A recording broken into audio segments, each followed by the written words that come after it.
Good evening, everybody. Good evening, YouTube world. Good evening, old chronic crew, gamers, and everybody out there. Much love to you all.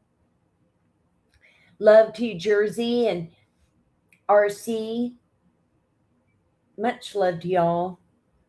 I hope you're doing good. I know it has been so incredibly hot. I posted a picture about Satan's weather. He wants it back. Happy Thursday night and happy popcorn Flix, our drive-in. I had thought about just doing a regular game night. In fact, Skelly was upset that we didn't hang out with him for 4th of July. So next time we'll play him a few times. But I thought, we're going to do an opener of Reefer Madness, and then the because it is a just a good movie. It's like a cult classic in the stoner world. Aw, hey Bradley, my bro. Much love to you, honey. I hope you're doing good. I hang my clothes to dry. So yeah, boy, you do. There's Lilith. Big old love to you, sweetie. Love to you and your family and fur babies, all of y'all. Lilith. Aw, big sweetie. Big hugs and love. And smoochies. I'm so happy y'all are here. Like I said, Reefer Madness is a classic. In fact, I was getting ready. I thought we'll do it as an opener. And then the Screaming Skull is a classic psychological thriller. Now, I know we'll eventually get back and do some Vincent Price movies, but I think next after this, we'll do a couple of really cheesy monster movies like Attack of the Giant Leeches or something like that. Hey, Jenna. Big love to you. Big love to you, sweetie. Jenna, love to you and your family and fur babies. I hope everybody is drinking water. I stayed in the air conditioner today.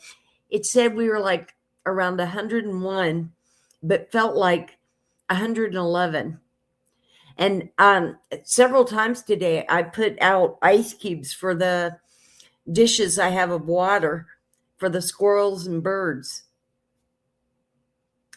So, because I feel bad for all the animals. The Screaming Skull is definitely a classic, and it's definitely a psychological thriller. Definitely has a plot twist.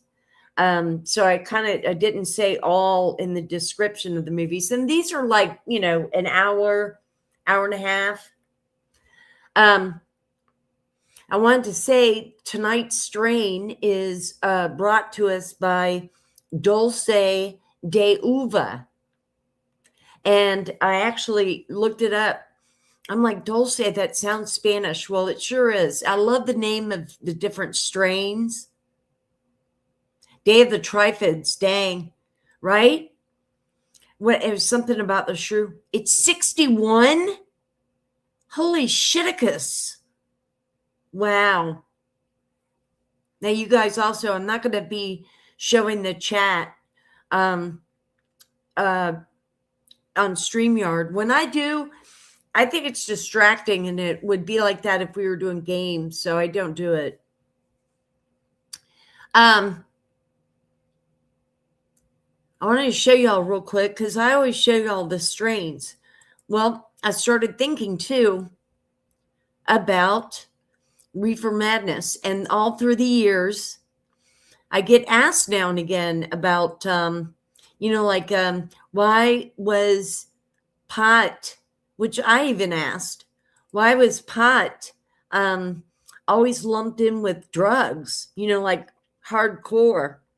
Look at this. Oh my God. It's grape. I would not even sell. I would, like, if I grew such a beautiful plant as this, I would not want to even touch it. But my goodness. And it's just amazing, these different things that people it's just so awesome. Yeah, it's OG Kush. Oh my goodness. This is and so I'm finishing up my pre-cigarillo, which was the scoop of cream. So let me stop. I know y'all don't care, but remember, this is like different wines, the different flavor wines. And so let me so I did a little, I wanted to let y'all know, I did a kind of a little research on Reefer Madness for those of y'all. It really didn't, it became a cult classic, I would say, around 71, which also was the time that 420 was created. So I wanted to just tell y'all, because this is a classic. This is what really happened. And the cool thing is, I hope y'all are ready to sit back and relax, put your feet up, have your drink of choice, take a big deep breath. Tonight we're going to watch a couple of movies. I'm not going to talk through them.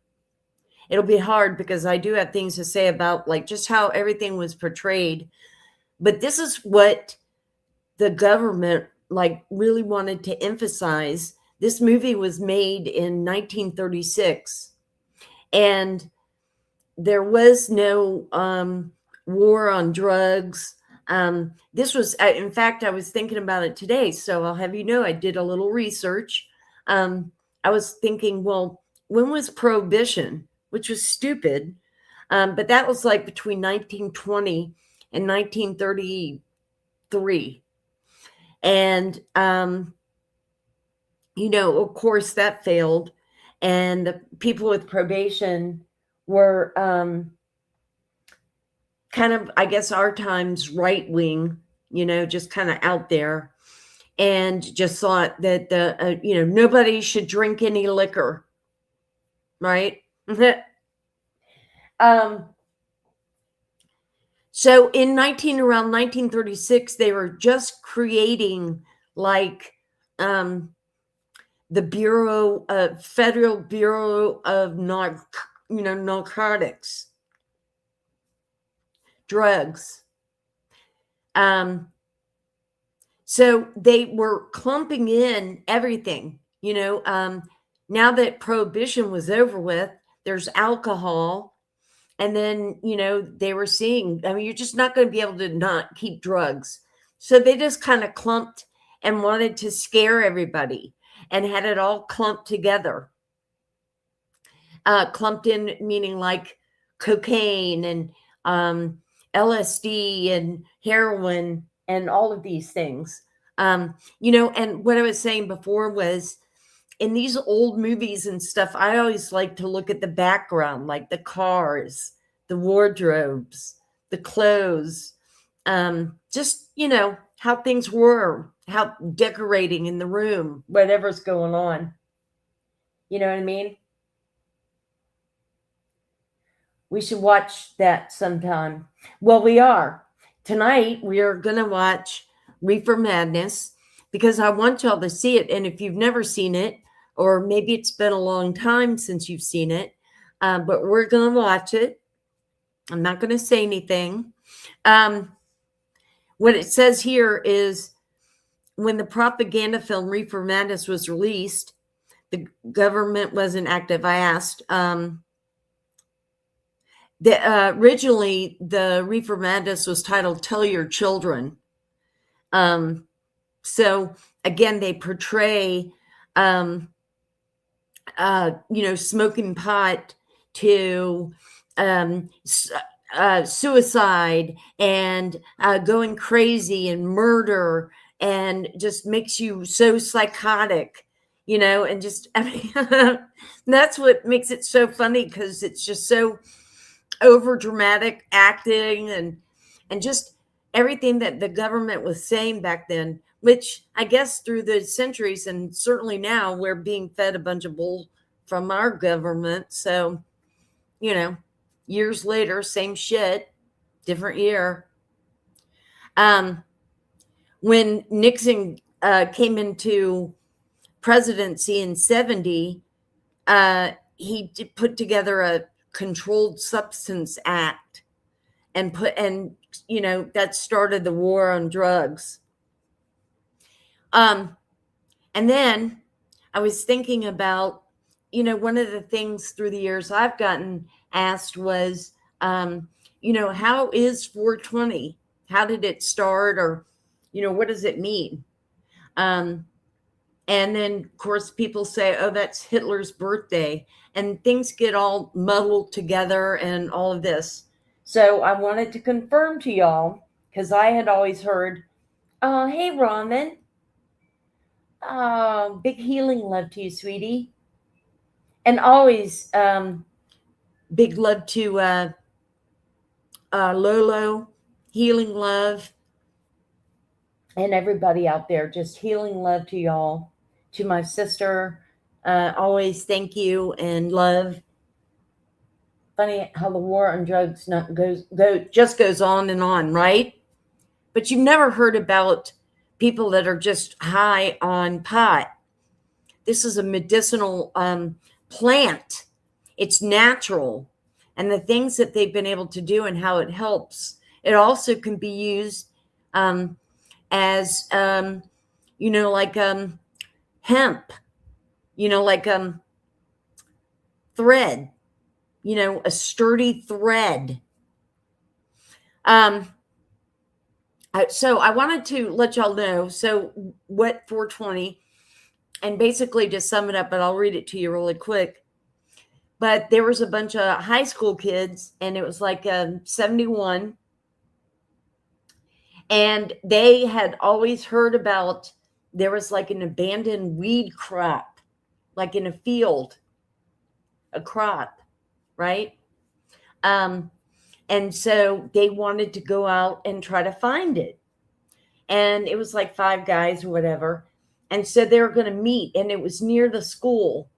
So they were going to go, and I guess it was like after school and practice or whatever. But they were going to meet at 420 behind the school to go get the drug, to go find this field of pot. They used to have it as a code, like whatever, 420, but then they shortened it and it just said 420. And that's how it started. So let me tell you, the real story behind 420 dates back to the fall of 71. It was an inside joke among 5 high school guys from California, gives their names, who called themselves the Waldos. The Waldos had heard a rumor about an abandoned hidden cannabis crop on a peninsula near their school. They made a pact every day after school sports practice at 420 at the campus statue of a chemist to search for the weed. Anyway, so I just wanted to tell y'all that that's where it, it says down here at the bottom, many rumors about 420 circulated over the decades, though none of them are true. Police code. It is not the official police code for marijuana possession or consumption. Chemical compounds, not the number of active chemicals in marijuana. Okay. Well, anyway, so I just wanted to let y'all know that I did do a little deep dive in there. Put that back on there. We're serious marijuana addicts, not cute stoners munching on Scooby snacks. Well, I mean, typically marijuana would never, ever, to me, it just relaxes you. I didn't even really start smoking pot till I would say very early 20s. I had tried it when I was in like 6th grade and did it a couple of times. And back then, there was only like 2 strains, um, golden, Hawaiian gold, and Colombian gold, or whatever it was. But there was like 2 names. And now I just love all the names. I'm so happy that through the years that it's come to where they're able to extract the juices from the plant and the beautiful plant and press it and do just all kinds of things too. Everybody coming out about CBD and how it helps them feel so much better. It helps cancer patients, it helps glaucoma. They were psychotic criminals, right? I mean, there's probably a whole bunch of other things. And yeah, I mean, if somebody, if somebody's taking like pills, and I mean, people just act differently. But if I'm just talking about just straight smoking pot, or even nowadays they have edibles, so you're not even having to smoke it. It's just so cool how everything's come about. And if you think about it, this movie that we're about to watch is from 36. So 40, 50, 60, 70, 80, 90, 2000. That's like 70 some odd years ago, this movie was made. So I just wanted to, I thought, you know what? We have to see Reefer Madness. And again, the Screaming Skull is a psychological thriller. And it's just really good.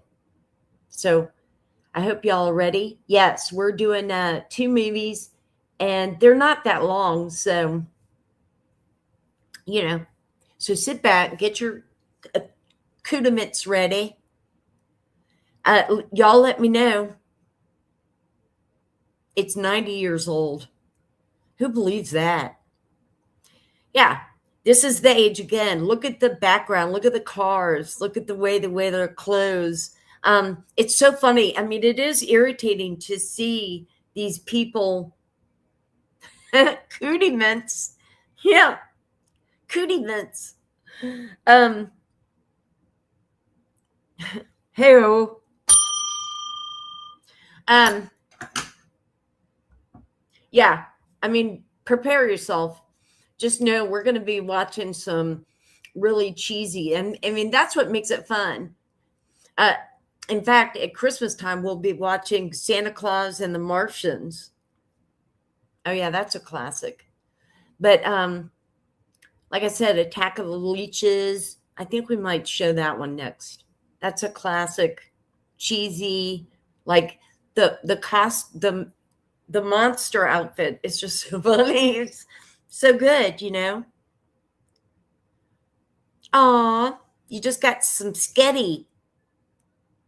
Yeah, you're right. 2036. Ooh, numb, crack and cheese. Man, I love mac and cheese. That is so good. Now, I'll be chatting and talking to y'all in chat, but I won't be talking during the movie. And I am drinking Fanta Crush Grape. Oh, going along with my grape dulce de uva. Okay. Y'all are going to die. This is, so I hope we are ready. Oh, you know what? I had already had this up and ready. I want to make this full screen.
Must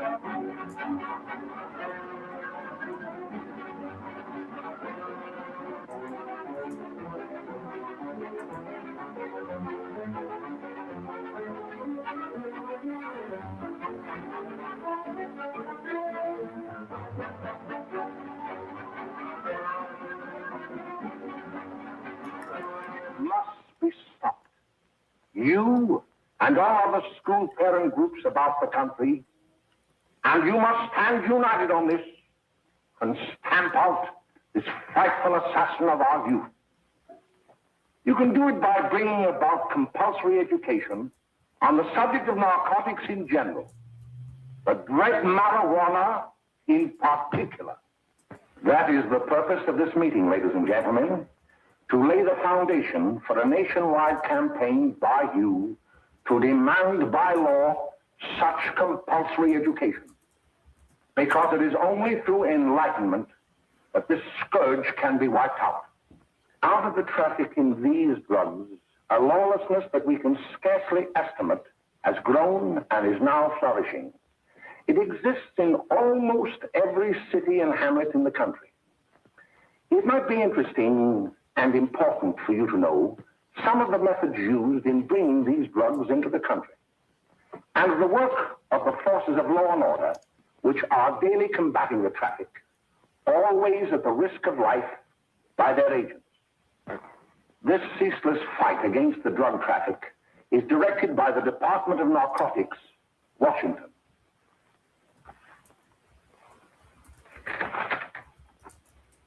I've received a letter of vital importance from a member of the Narcotics Bureau. I'm going to read this letter to you. My dear Dr. Carroll, the suppression of the use of marijuana and of the forces lurking behind it are the most important jobs this department is now engaged in. At the outset of this letter, there is one vital fact I would like to submit. There is a powerful agency. I speak of the school parent associations of this country, which can be invaluable in stamping out this scourge. Their help, their eternal vigilance, could be the deciding factor in our fight against it. The weed marijuana is grown in every state in the Union. Recently, in the city of Brooklyn, New York, a field of marijuana was found behind a tenement court. The weed was here being cultivated, regularly stripped and dried and sold in schools and at government army posts in and around New York. The dried leaves and berries are ground up and made into cigarettes by a simple hand machine. The deadly narcotic is thus quickly and easily prepared for its market. The sale of marijuana is even more difficult to detect and halt than the traffic in drugs such as opium, morphine, and heroin. They are hidden in fake jewelry cases, in the heels of shoes, women's shoes especially, because the drugs can be secreted in false heels. Hollowed shaving brushes are another medium. Books with false centers are often used. Watch cases are convenient hiding places. The value of drugs thus seized is enormous. Recently, a huge supply of heroin was taken. It was concealed in an apparently harmless shipment of 35 barrels of olive oil. The deadly drug was burned in the incinerator of the Bureau of Engraving and Printing. And more vicious, more deadly, even than these soul-destroying drugs, is the menace of marijuana.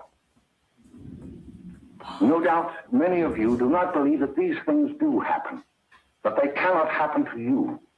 You may also believe that the facts have been exaggerated. Let me tell you of something that happened right here in our own city. You probably read about it in the papers. However, I'll give you the real facts behind the case. There was an apartment near one of our high schools. It was run by a woman known as May Coleman.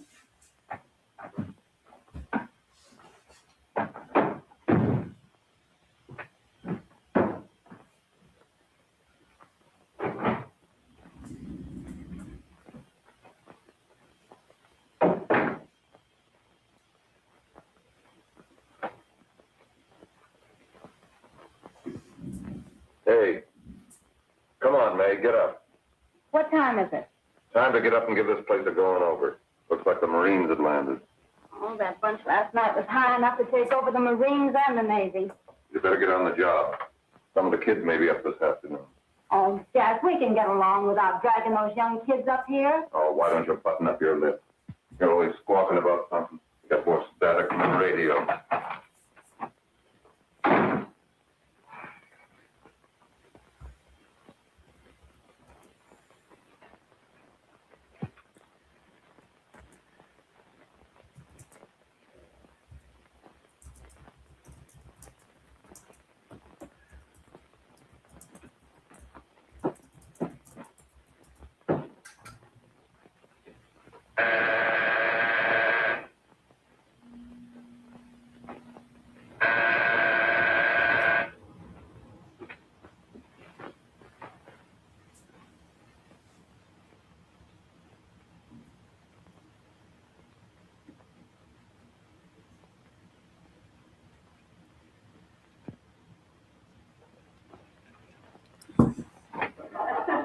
Oh, greetings. Well, hello, fella. How are you? Fine, how are you? Come here. Come here. Glad to see you. Is May in? She'll be right in. Just sit down and make yourself comfortable. Hey, what kind of a joint is this, Eddie? Oh, it's all right, Gwen. See, they probably had a party last night. Oh. A couple of your customers, May. Yeah? They're old enough to know what they're doing. Not like those young kids you bring up here. All right, all right. Listen, I'm going to blow. Where are you going?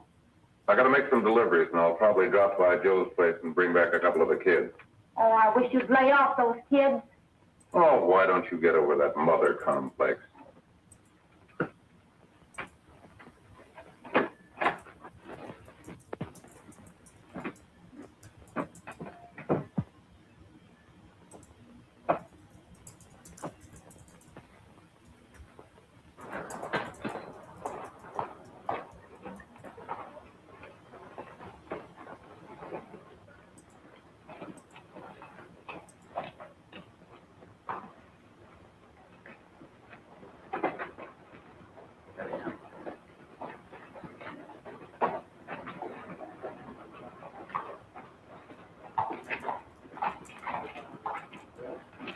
Oh, by the way, Ralph, I'm sort of getting a little party Saturday afternoon over at my grandmother's. You know, the place with the swimming pool? Like to come? Thanks, Eddie. Maybe I will. I'd sure like to have you. Okay, I'll probably drop over. So long, Ralph. See you later. Hey, Ralph. Hi, kid. Fine, Jack, and you? Oh, great. Where you heading? Oh. Hey, how do you like that?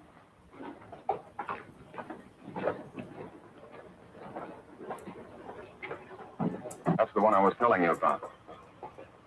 Very nice. I don't know why you want to make such a fuss over that Ralph Wally. Oh, he's a swell swimmer. He made the freshman team that year he went to college. Yeah, and that lets him out. My dad knows his family. None of them are any good. Father and mother just got a divorce in Paris. Yeah? You know, Ralph runs around pretty much on his own. He's been in a couple of games. Well, I only kind of say hello to him. I don't go around him. Well, you better not. He's a little too old for it. That's what my dad said. Hello, Mary. How are you, Bill? How are you, Ralph? Oh, hello, Ralph. You know our brother Jimmy, don't you? How are you? Well, I'd like you to meet a friend of mine, Jack Perry. Mary, Bill. How do you do? Glad to know you. We're going over to Joe's place. Why don't you come along? we have a date to play, a set of doubles. Oh, you can play anytime. Come on, we'll have some laughs. Oh, we can today, Ralph. Some other time. Can I go along with you? Sure. Hey, I'll see you at dinner, sis. Don't be late, Jimmy. I won't.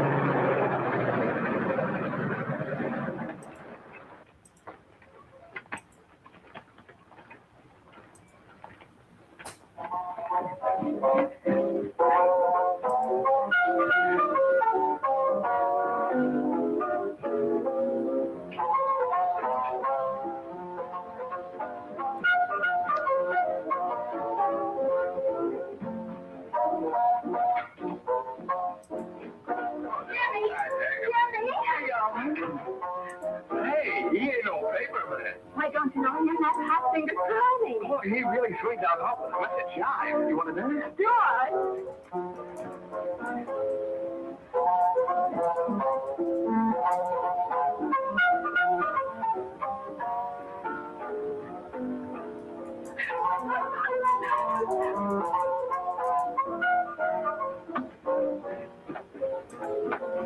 May's expecting us at the apartment a little later. Any of you prospect? Maybe.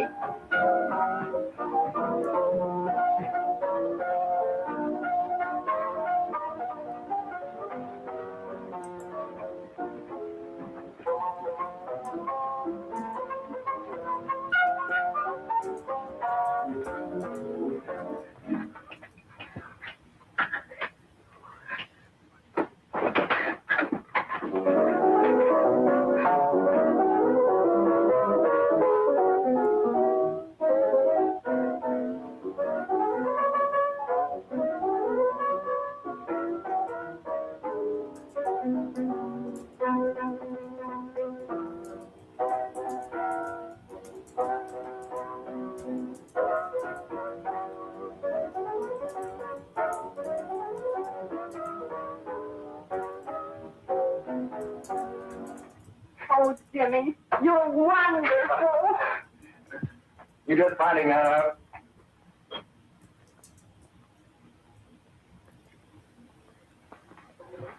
Why can't we go now? Good. Hey, kids, we're having a little party up at my girlfriend's apartment. Wouldn't you like to come? Oh, I'd love to. You want to come, don't you, Jimmy? Oh, sure. Any place with you. Well, come along. We can all go in my car.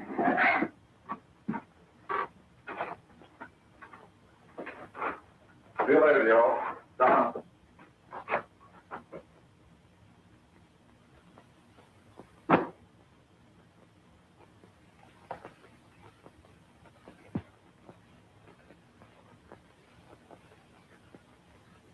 It's sweet of you to help me, Bill. Well, I'll try anything except domestic crime. Why, Bill, don't you want to learn something about running your own home?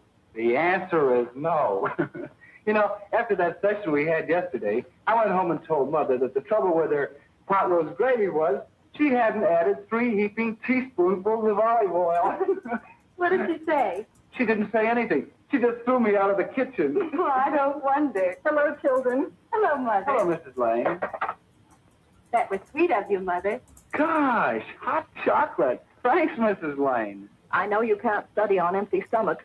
Now then, enjoy yourself. He will. She will too, Mrs. Lane. May I? Oh, thank you, kind sir. You're so very, very kind.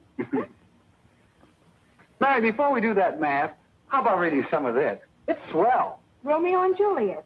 Don't you like it? Uh-huh. You know, when I study this, I kind of think of you. I just sort of feel as though you're there beside me. Well, listen. It is my soul that calls upon thy name. How silver sweet sound lovers' tongues by night, like softest music to attending ears.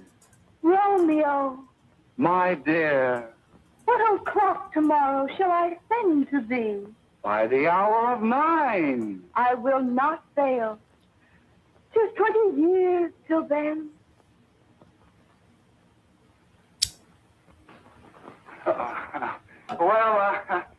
I'll see you tonight, Mary. Bye, Mrs. Lane. Goodbye. So long. Gotcha. Oh! Oh, Bill! Oh, I'll get you all right. Well, bye. Bye. Hey, Jay! Oh, Julie. Hey.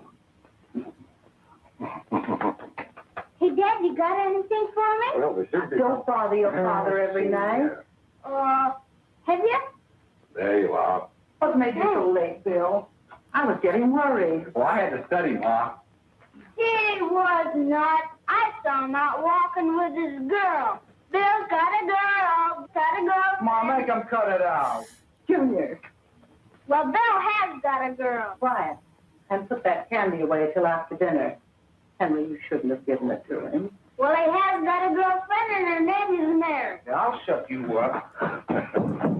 Bill, Junior, put that carriage on. Junior. Oh, that's they're all right there, young. Make Luann. I didn't mean to Bill honest, did you? Oh, well, what I burned up about is it just didn't say Bill had a swell girl. Gee, it must be love. She'd have to be swell for you to like her. Uh-huh. Sounds like you want something. Come on, what is it? Well, it's my model airplane. It won't work. Gosh, Bill, you could fix it. You can fix anything. Okay, I'll fix it. Dad, read me 26, will you? Yeah, here we are. You see? Oh, hello, Jimmy. Mary told me to wait and tell her she had to go home. Her mother wanted her to go to the dressmaker with her. Oh, thanks, Jimmy. Must be getting grown up. I see Mary let you have the car. Yeah. I take you any place? Well, I wasn't going any place in particular. Well, then, how about driving me over to the show place with me? I'll buy you a soda. I never drink that stuff. Well, gee, I'll buy you something else. Okay, you're on the hook for one root beer. Well.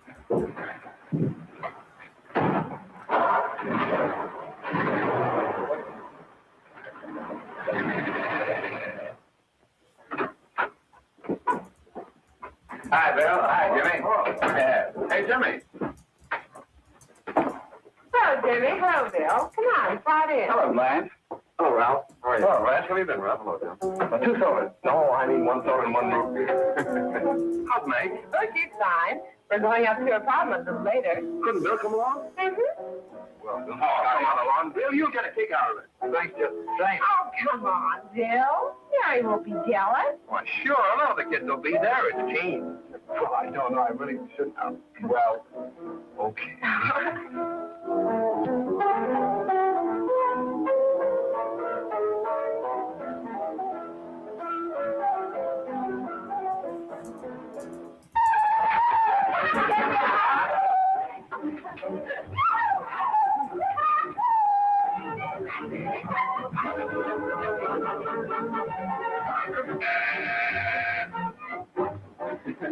Hiya, kid. Hello, Jack. What do you say? Yeah, come on in.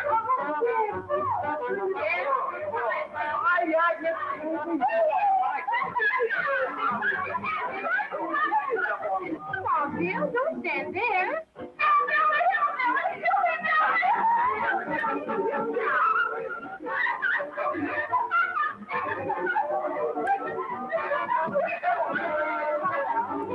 Hi. I'm Meg. This is Bill Harper. He's okay. Hello. Well, if you say so.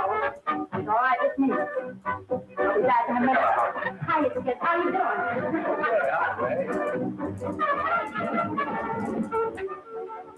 There's a new one in the bay. Yeah, Bill Harper. He's all right. Blanche has got herself about a yen for her. Not bad. I didn't think you had that much taste. She knows what she's doing. She's got Ralph nuts about her, and now she's got her hooked up for this new kid. Say, we haven't many more smoke. You better run over and get some. Why couldn't you find that out when I was here this morning? I've got my car in the shop. Well, what of it? That kid out there, Jimmy. He's got a car. He'll take you. Come on, get going. Hurry up.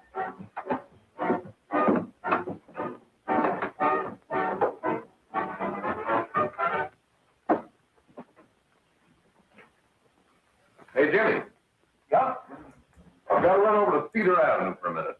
You've got a car, haven't you? Why, yeah, my sister. Mind giving me a lift? Why, sure. Come on. Okay.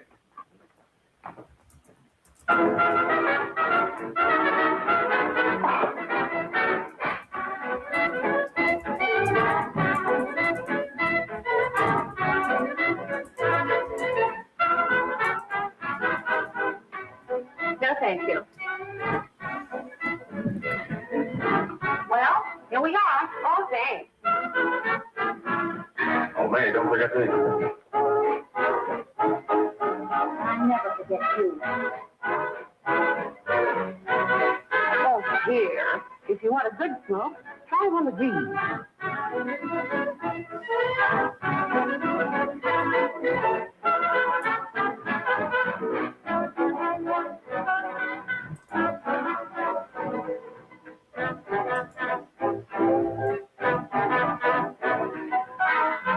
thought you were scared. Of course, if you're afraid.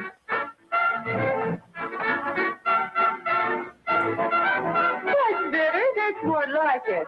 I know you like that. Really, you will. Now just take a puff of it.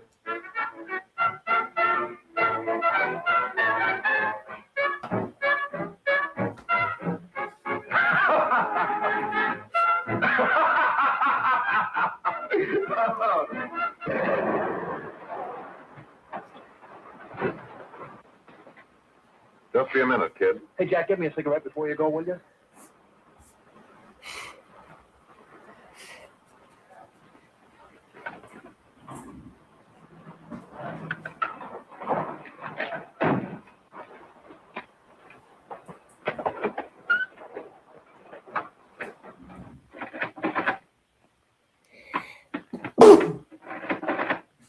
Hello, Jack. Hi, boss. How's business? Getting better every day. Those kids sure go for it. Swell. Had to run over for a couple more cartons. I'm short today. All right. Yanni, that's 10 gross to Jack Perry. Who? Pete Daly. All right, send him in. It's all right, stay where you are.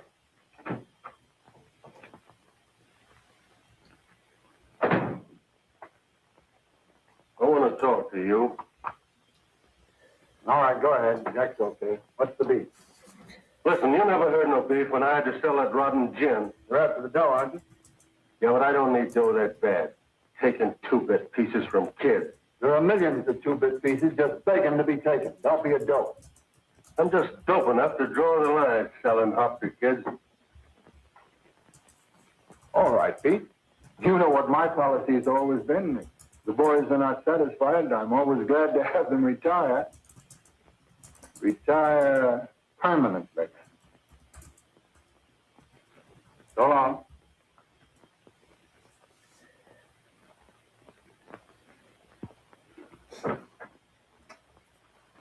I only wish you had a couple of kids so I could... Get out! All right, Jack, pick up your stuff from down here. I'll be ready by now. Okay, boss.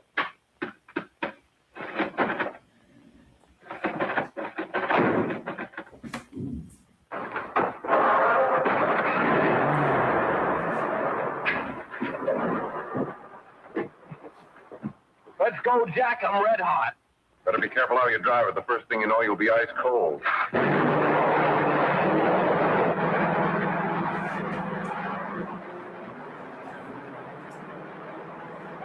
Take it easy, kid. Hold on, you'll kill somebody.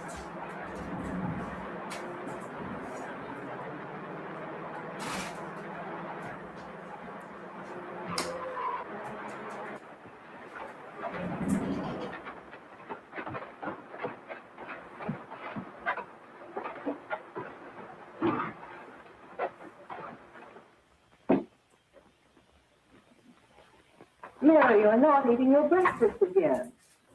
Bill Hartford hasn't been around lately.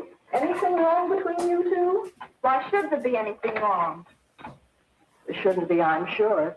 And whatever it is isn't serious, I know. I'm sorry, Mother, for snapping at you like that. Don't worry about it, dear. Why don't you speak frankly to Bill? He'll be honest whatever the trouble is. I'm sure Bill Hartford never lied about anything. Yes, that's right. Bill's mother says he never lies. There, you see? You think it'd be all right if I speak to him about it? Why, of course. Oh, Jimmy. For what? Sit down, darling, and I'll have your breakfast for you in a moment.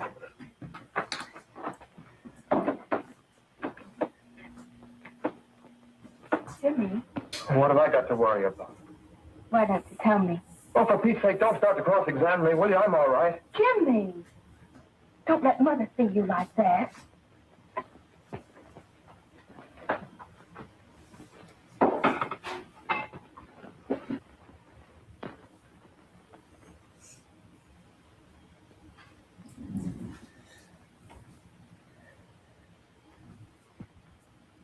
There is no doubt that there is an organized gang distributing the narcotic to students, not only in my school, but all over the city. You government men have got to find some way to put an end to it. Of course, I agree with you, Dr. Carroll. But do you realize that marijuana is not like other forms of dope? You see, it grows wild in almost every state in the Union. Therefore, there is practically no interstate commerce in the drug. As a result, the government's hands are tied. And frankly, the only sure cure is a widespread campaign in education. Oh, it's all right to talk about education, Mr. Wyatt. But we educators can't do anything until the public is sufficiently aroused. Let me show you something. In 1930, the records on marijuana in the Washington office of the Narcotics Division scarcely filled a small folder like this. Today, they fill cabinets.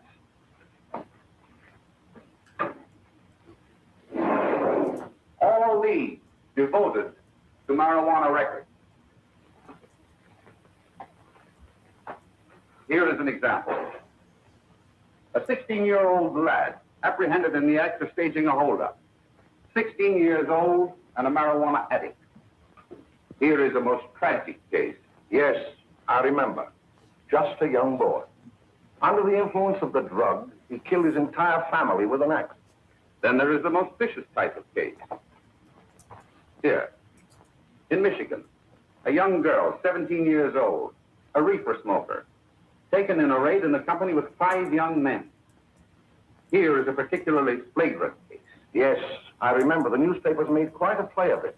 In West Virginia, wasn't it? Yes. And there are hundreds of them coming up, new ones every day. I'd like to take these records, if I may. I feel they would be of invaluable assistance to me in combating the evil in my school. You're very welcome, Dr. Carroll. Thank you. Sit down, Bill. There seems to be something wrong. What is it? You were always a fine student. You always had excellent grades. Well, I guess the work is getting a little harder, Dr. Carroll. No, it isn't that. Bill, I'd like to help you. But of course I can't unless you let me. You're undermining your health. Well, there's nothing, Dr. Carroll. Really, there isn't. I'll study harder, honest. Honest? If you were being honest with me and honest with yourself, I'm afraid you'd tell me an entirely different story. Bill, I'm going to ask you a straightforward question. And I'd like to have a straightforward answer. Yes, sir. Isn't it true that you have, perhaps unwillingly, acquired a certain harmful habit through association with certain undesirable people? Well? Oh, no, sir, I haven't, Dr. Carroll. Well, that is, you see, I'm worried about something at home. All right, my boy. We'll just have to let it go at that. But remember, if you ever want to confide in me, no one will ever be the wiser. Thank you, Dr. Carroll.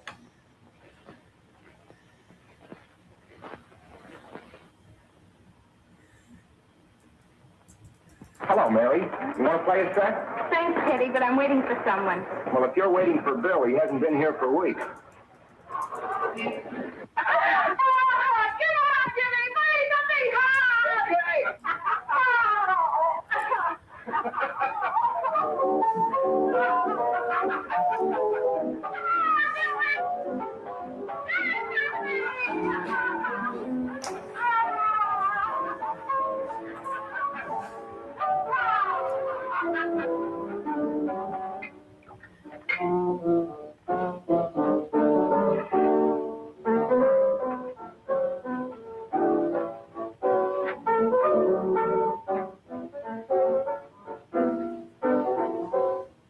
Didn't take that new kid long to catch on.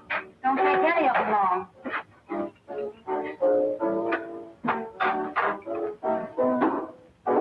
Hey, don't you ever get fed? You're feeding me, can't you see?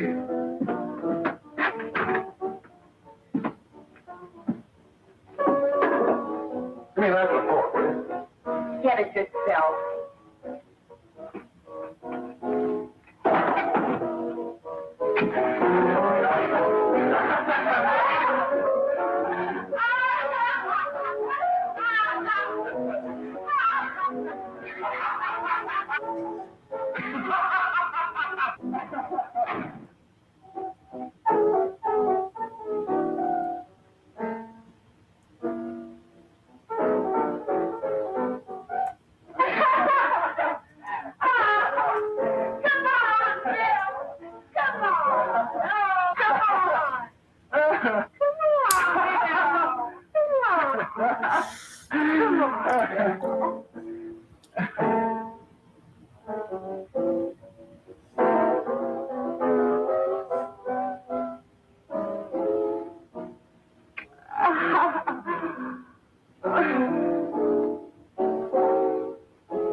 Good morning, miss. We're from the police department.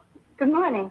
We're tracing a hit-and-run driver. Someone caught the license number at the place of the accident but didn't get it quite right. So we're checking all numbers like it, and yours is one of them. Well, I'll try to help you. Do you remember what you did on the 29th of last month? Oh, that was the day before Mother's birthday. Oh, yes, I remember that because I left school and went directly to the dressmaker's with Mother. I was there all afternoon. Did you happen to loan your car to a couple of men? No, I had the car all afternoon myself. Well, thanks, miss. Sorry to have troubled you. Tell me, was the person killed? Fortunately, he wasn't, but that's still no excuse for hit-and-run driving.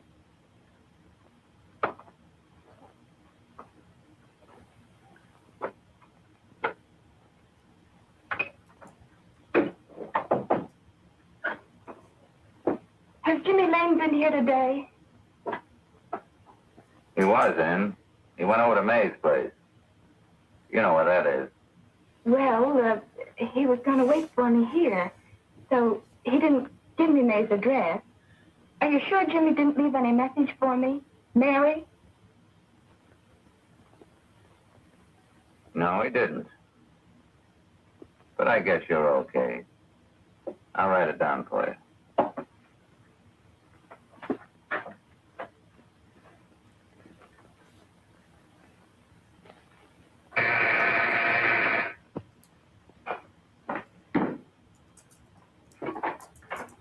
Mary, come right in. Is Jimmy here? Oh, I think he's around somewhere. I think he went out to take Agnes home, but he'll be right back. Come in and sit down, Mary. And let me take your coat. Who's the new kid just came in?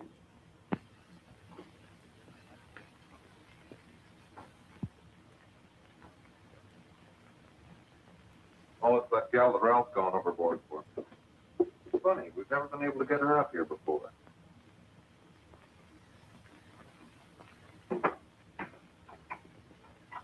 Hey, scram, will you?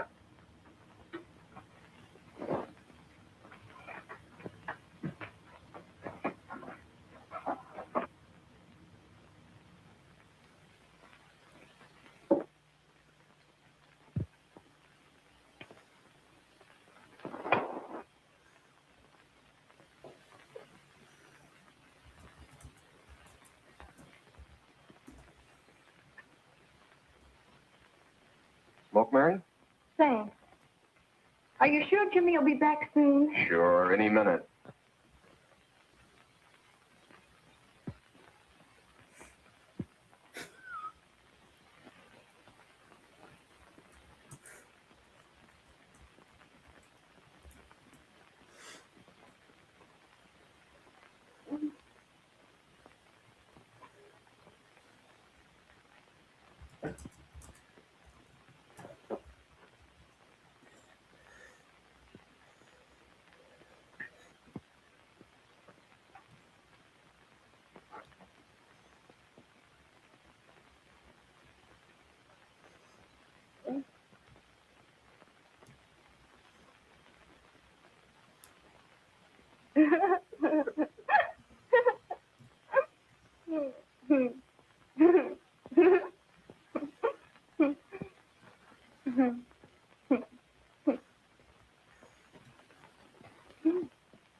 Say, what's the matter? An orphan? Where do you put it? You got a hollow leg? Thanks.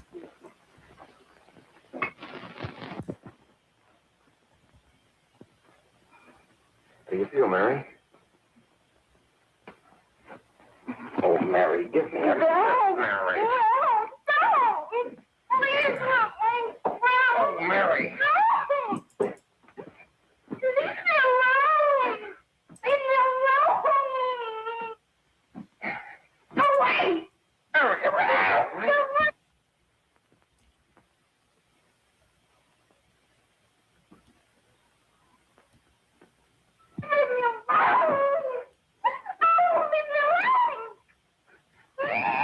Everything's all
Jack, is she all right?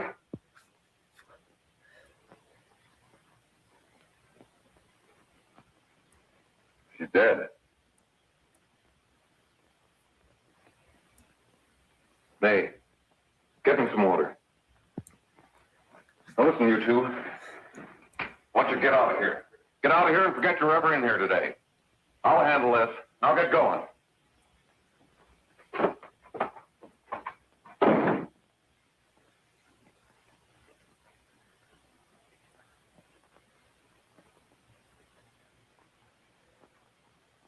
Give it to me.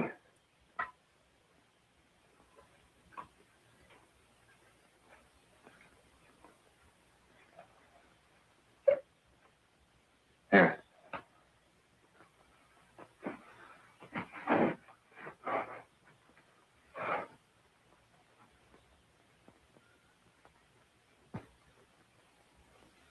Harry.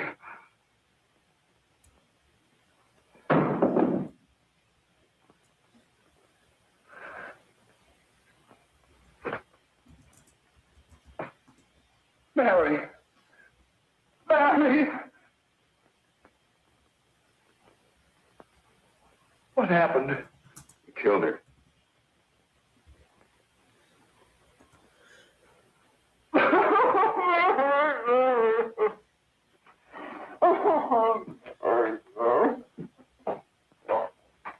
Look, after I scram, you call the cops. And this is your story. Remember it. These two kids came up here for a couple of beers. You were out in the kitchen, you heard the shot. When you got in here, that's what you found. Just stick to that story. Mary! Mary, speak to me. Mary!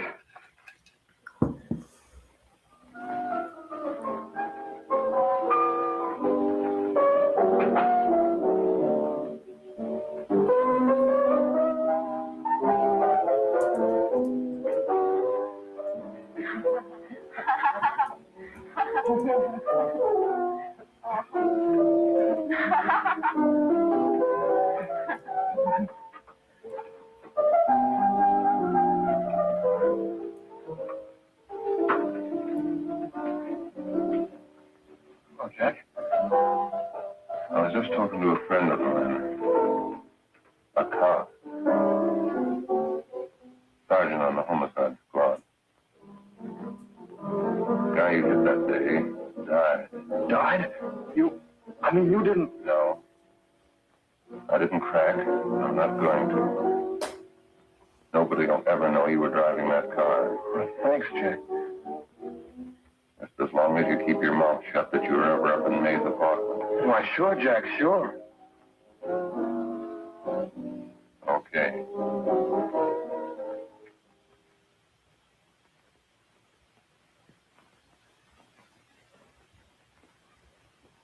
Your Honor, I'd like to recall Dr. Alfred Carroll to the stand. Call Dr. Alfred Carroll to the stand.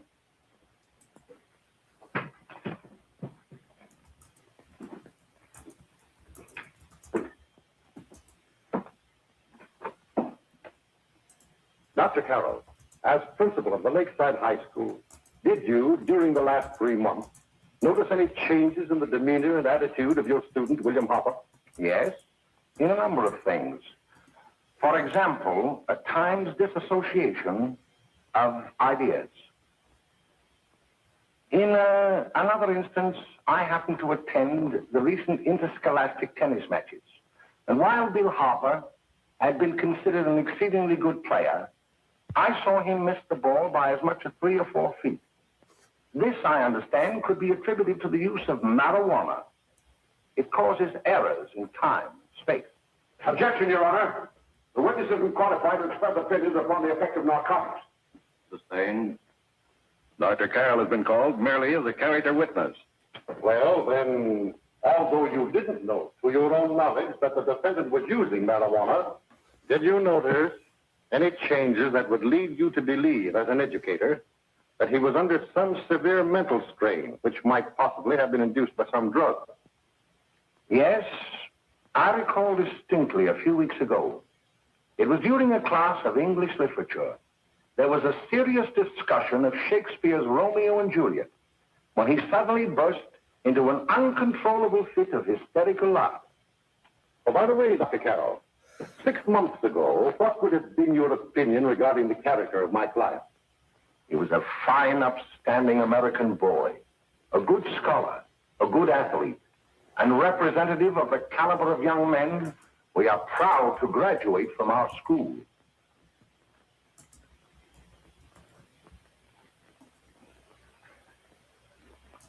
Oh, snap out of it, will you? It's not our fault. Why'd I ever bring him up there anyway? He's just a kid. I can't hang him. Shut up, shut up! Why don't you let yourself go? Talk. Go off their nuts and have me that way, too. It was his own fault, wasn't it? Shut up! They've got us hidden out, haven't they? The cops can't find us. Jack, I want to get out of this place. You're going to stay here as long as we have to keep those two out there undercover. Until the trial's over. The boss gets a better idea. But they're getting on my nerves. It can't last much longer. Not worried about her. We got to keep him gagged. Oh, he's about ready to crack. All you got to do is keep him from having too many reefers. Any day now, that punk will get hot. He'll probably spill and tell all he knows if he gets the chance.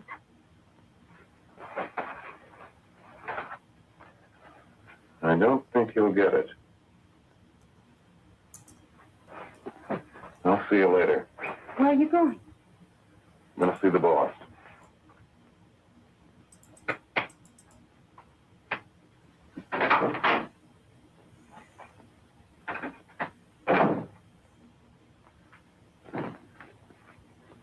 Hello, Jack. Hello, boss.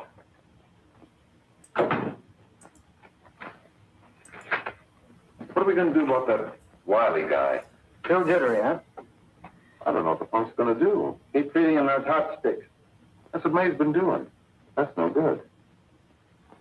I got a hunch that he's due to crack when that Harper verdict comes in.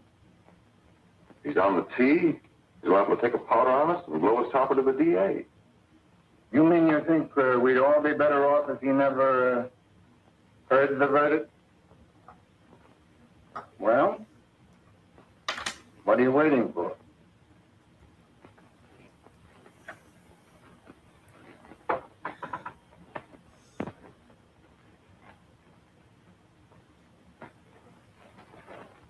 You, ladies ladies and gentlemen of the jury, have a duty to perform.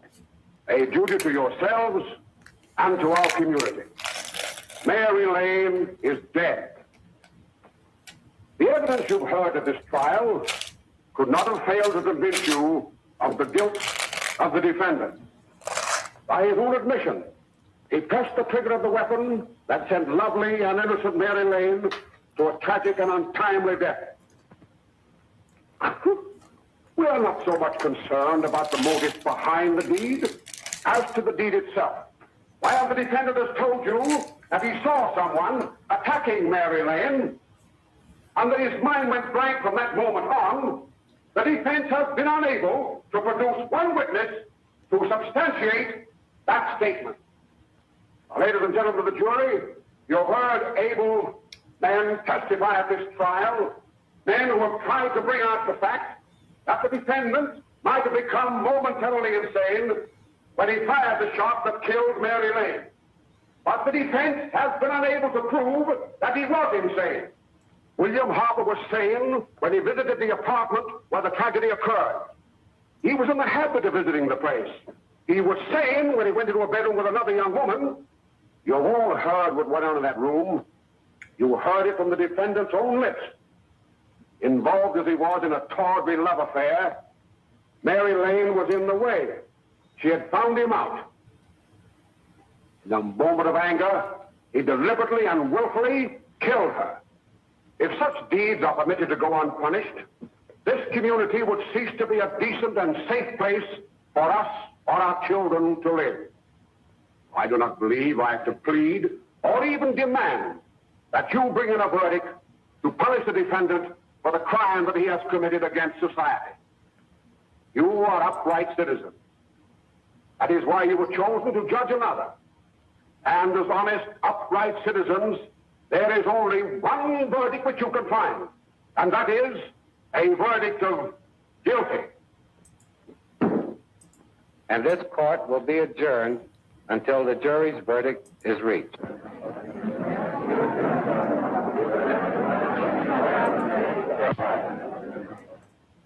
I suppose you all feel the same about this case.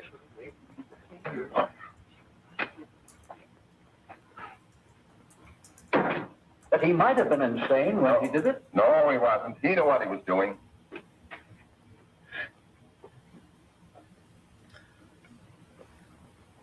But supposing he was insane? You can never make me believe it nor anybody else. We'll take a first vote.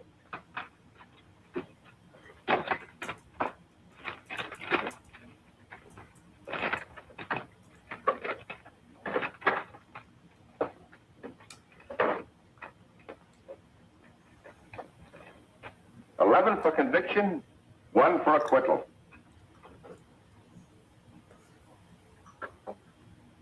But there's a reasonable doubt about the boy's sanity. We can't. No doubt about the fact that he murdered her. He admitted it himself. That wasn't the first time he was there.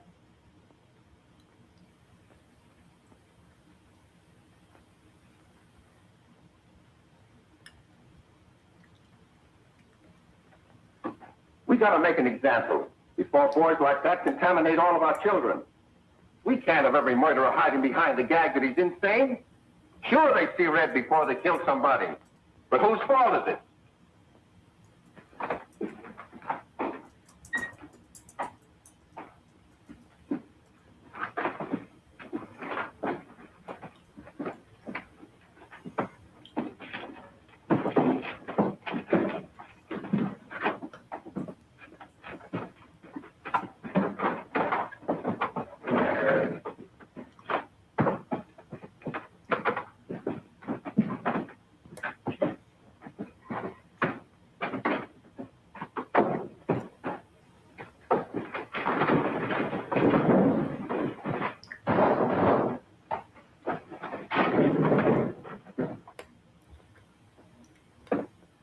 Have you reached a verdict?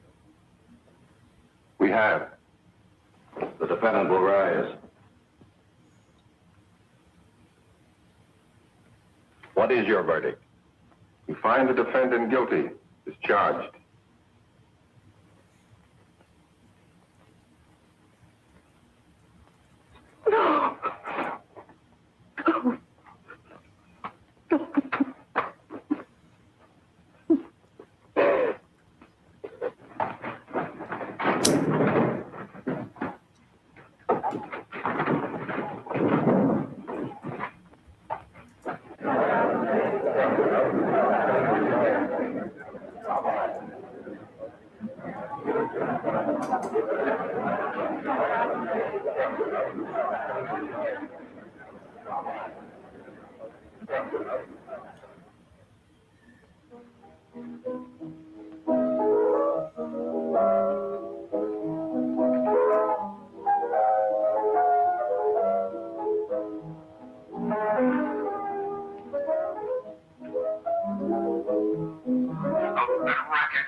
What's the matter with you? The creeps.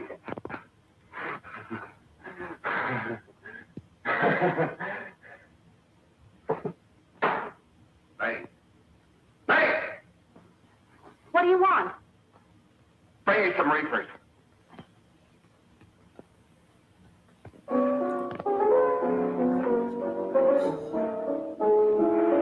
They're going to hang you.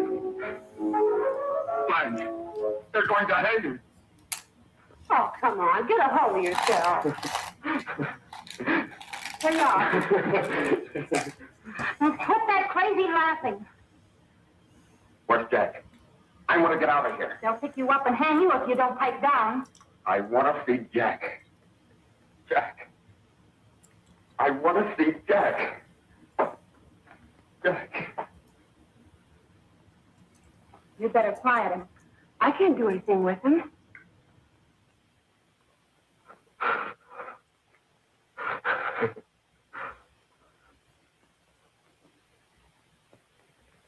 I've got to see Jack. We can't let that kid hang.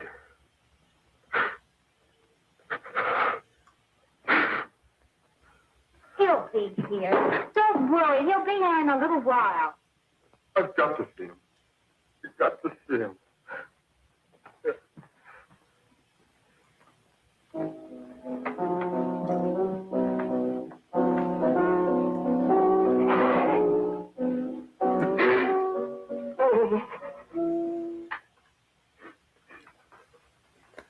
Come on, darling. Everything will be over soon. You want me to play something for you? Yeah. Yeah, that's it. Play something. All right. Come on. Sit down.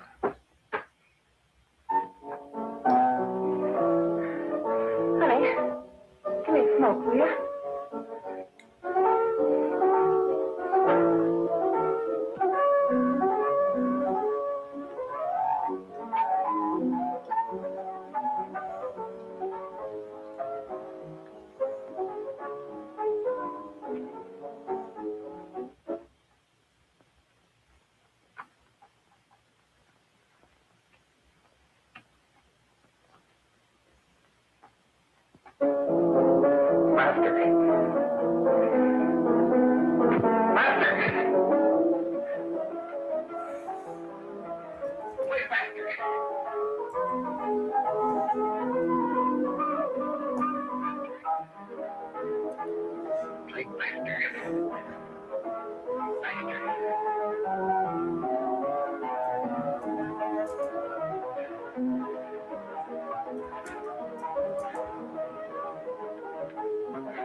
I know what you want. You want to kill me. You're crazy. Take it easy, kid. I just want to talk to you.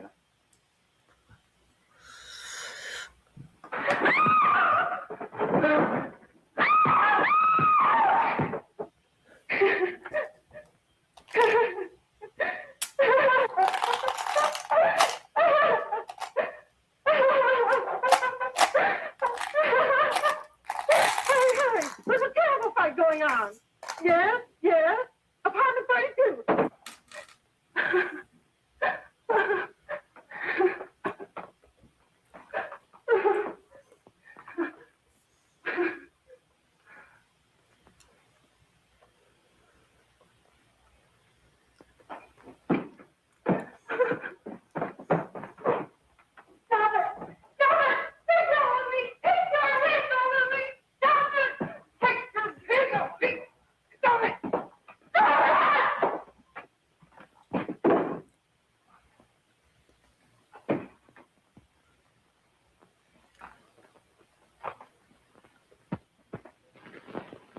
Give me a glass of water. Who's behind you? No, no, no. You'll hang if you don't talk. No. Who hired you and Jack? Hurry. Are you ready to tell what you know? Yes.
If we can gain some measure of leniency for my client, she is prepared to enter a plea of guilty and, in addition, turn the state's evidence in the case of William Harper.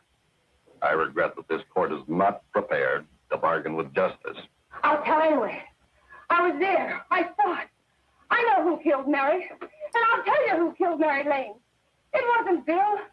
It was Jack. Jack Perry. He shot Mary, and then he put the gun in Bill's hand. We were all at the apartment one afternoon. Then Mary came in looking for her brother. Bill and I, we'd been in another room. And Bill came in. He caught Ralph with Mary, and they started to fight. But it was Jack who had the gun. He was going to hit Bill over the head with it to make him stop. And then the gun went off. I saw it. I can see it now. It was horrible. And before he knew it, Mary was dead. But you see, Judge, Bill didn't know he hadn't killed Mary. He was so doped up, they made him think he had. Ralph wanted to tell you, too. Oh, if they'd only let him. But this is the truth, Judge. I'm telling you the truth. After Jack saw the footage, he said, he put the gun in Bill's hand. It was Jack's fault.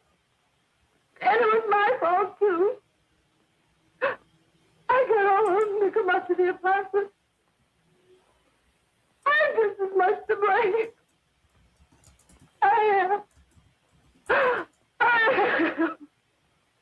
Do I understand you wish to plead guilty to a charge of fostering moral delinquency in the case of William Harper? Yes, I'm guilty. I am. Prepare a statement for signature, and also an order setting aside the jury's verdict in the case of the people versus William Harper. In the interests of justice, I shall direct a verdict of not guilty.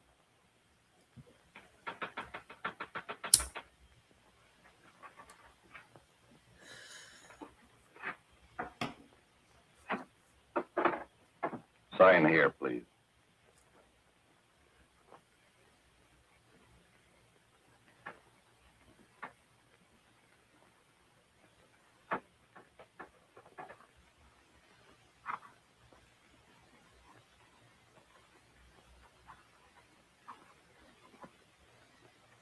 You shall be brought into court on Thursday, the 17th, when sentence will be pronounced.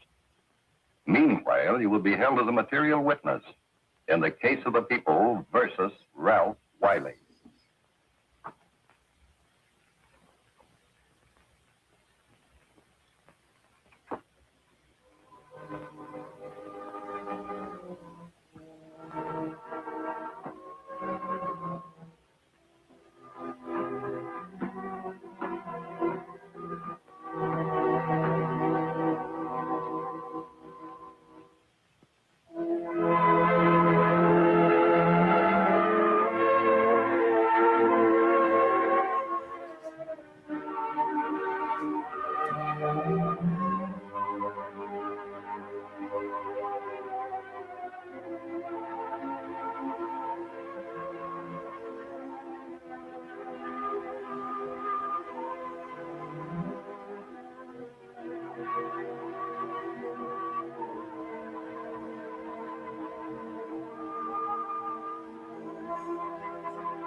come in the hearings before this court today to what I hope will be the final actions revolving about an unhappy and unfortunate case, one whose horrible tragedy will forever remain with me.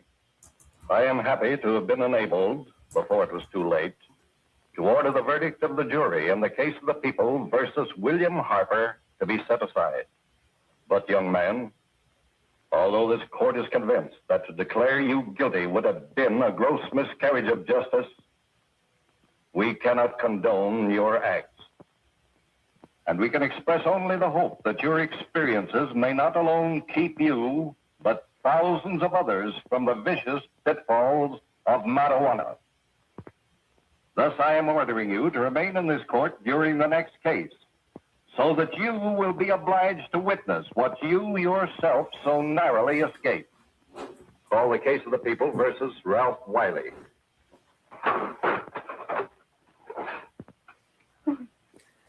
Yeah. Yeah.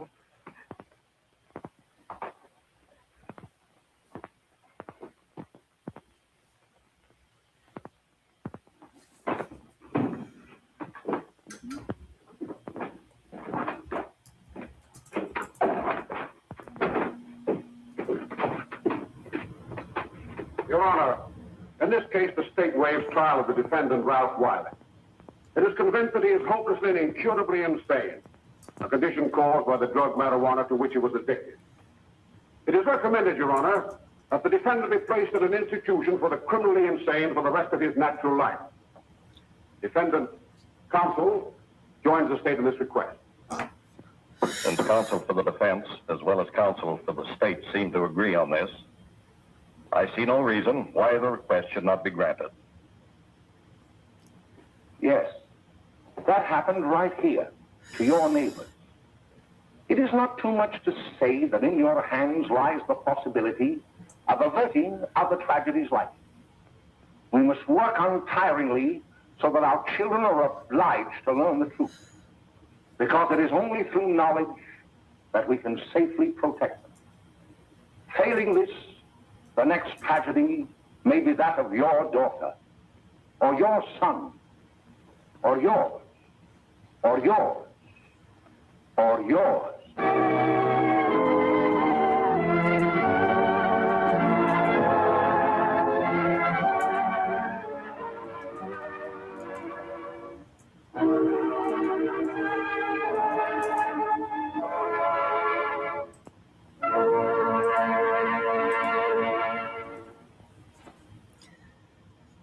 Well, hang on. Get out of that.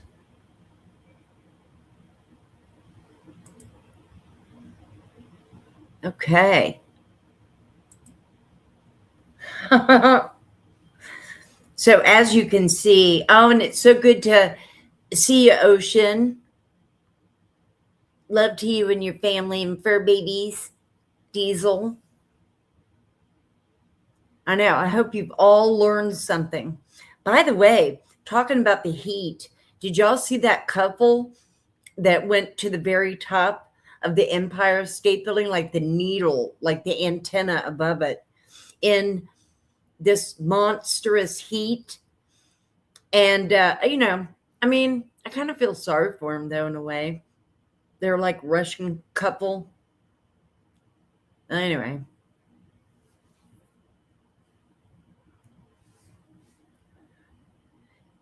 Restrained person. Yes. Lilith. Yes. Smoke marijuana. In fact, I was just enjoying, I brought up earlier the Dulce de, I love the names. Uva, which is like a grape. Kush. It's delish. All right. Are you guys now ready for, I'll try to drag this out for a minute or so in case you have to go pee or get more drinks. This is a psychological thriller. Another oldie. And like I said, I think next time we'll do a cheesy monster, like a Attack of the Giant Leeches.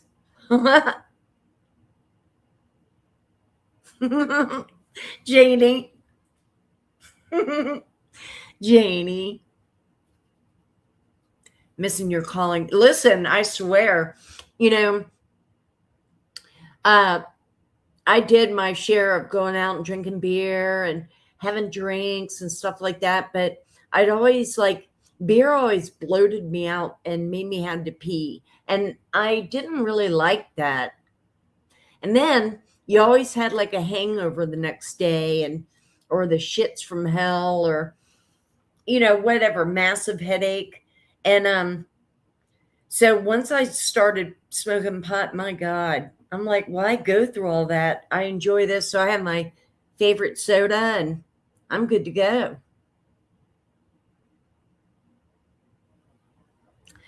Well, now this next one is definitely, people did fucked up things back then too, a lot. But this next one is a psychological thriller. Like I said, it's The Screaming Skull.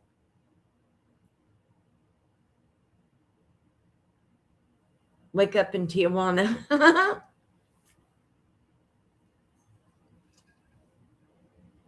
You've never smoked pot in your life? Yeah. It's just very relaxing. You just, and the beautiful thing too is Ocean, like now they have edibles and things like that you never have to smoke if you didn't want to. Candy bars, cookies. They have a great pot butter that you can cook with. Now, personally, none of that really ever gave me much of a buzz.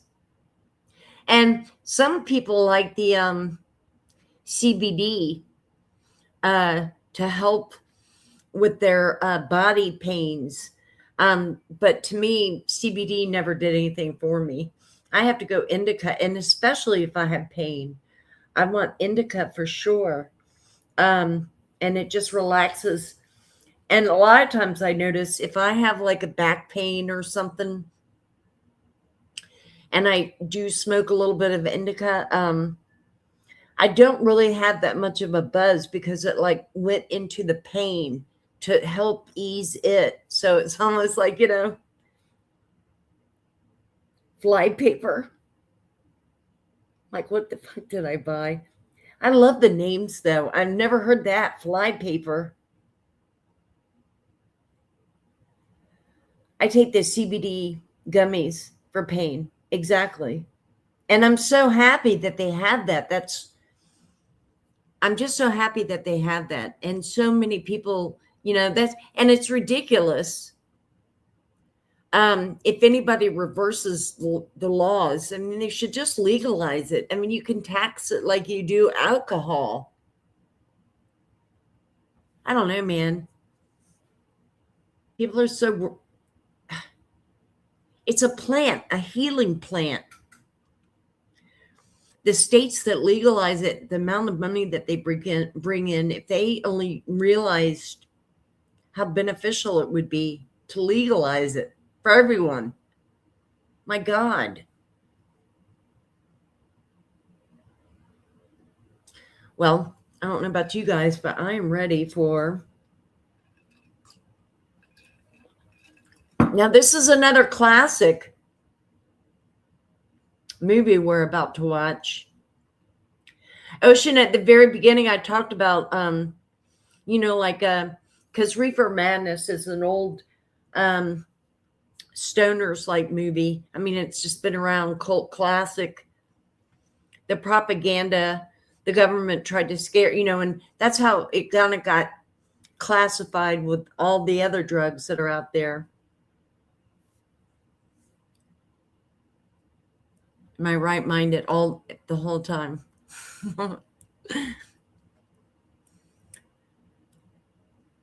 Well, I'm just so thankful that because once I I don't know, it did so much. And yeah, I didn't, I like my foo-foo sweet drinks, like a nice pina colada or a toasted almond or a buttery nipple.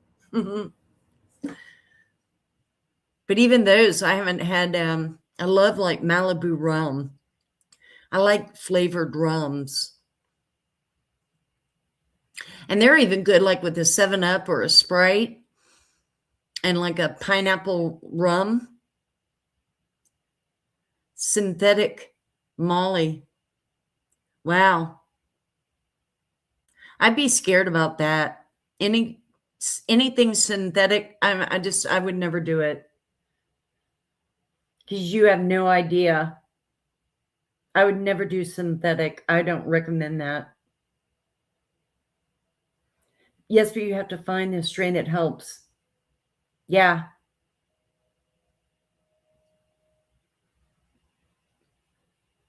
Gamers!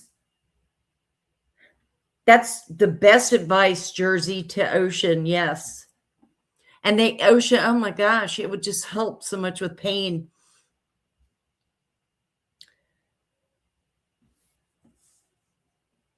All right, let me get this. I've been yakking. I didn't even pull up the Screaming Skull movie.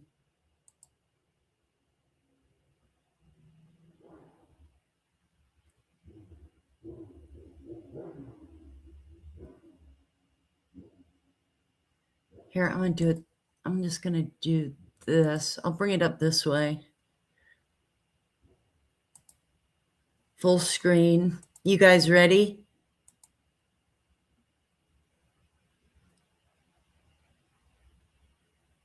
Oh, wait. I want to catch up and see real quick what Ocean said.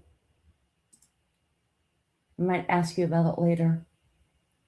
What did you say? Well, yeah.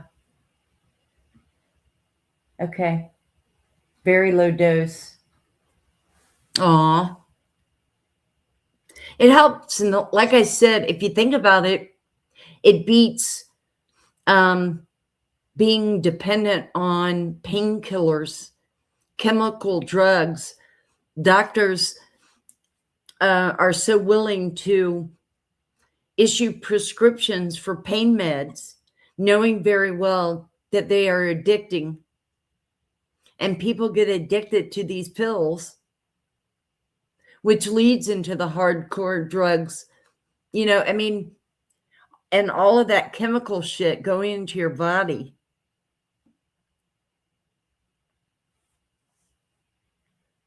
So anything that you can do to naturally heal yourself with weed or gummies or something, and heal yourself naturally or enjoy, because I mean, you get so relaxed and you sleep. It's good for helping you go to sleep.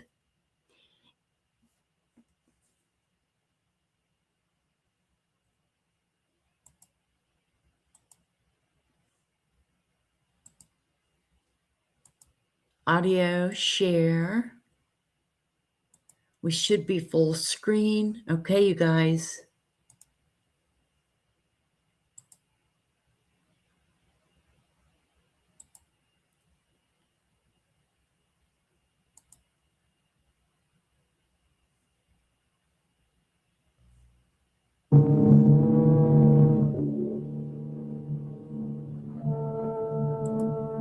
Prepare yourself.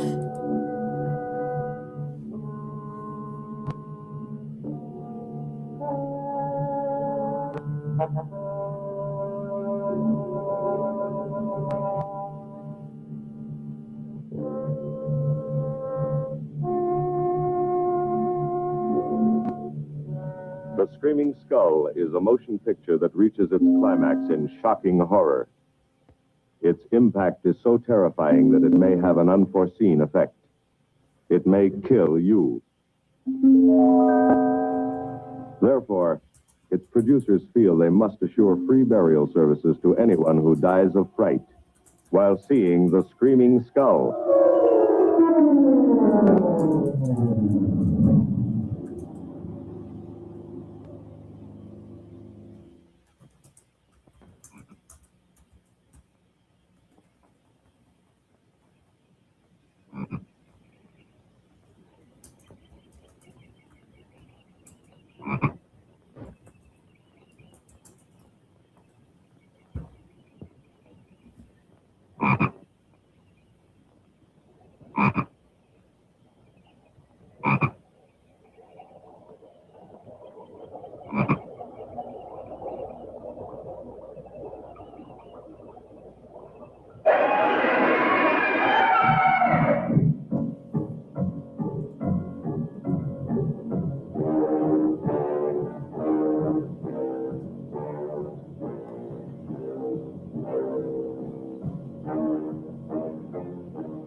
Lovely, Mary. You look disappointed for a moment. It is not. It's really lovely. Oh, look.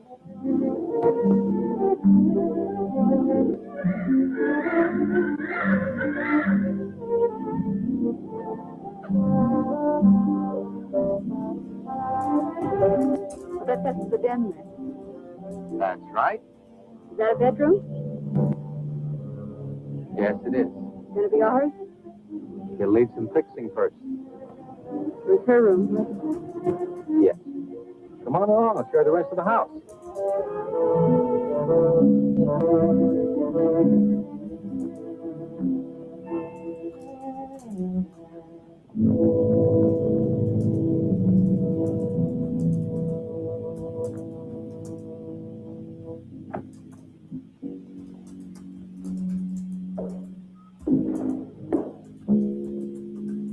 It's rather forbidding now, I suppose, empty like this. But it was usually this way. Shortly after Marion and I were married, she removed all the furniture her parents had left us. This is our home, she used to say, and we must choose everything carefully. Well, we didn't get very far before she died. But now that you're here, it's going to be lovely again. I'll get the things out of storage tomorrow. We're all down at the warehouse.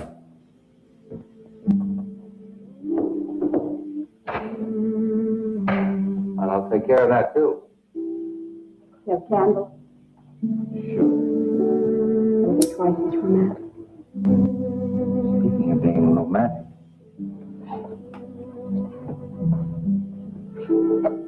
I got to carry you over the threshold. I love you.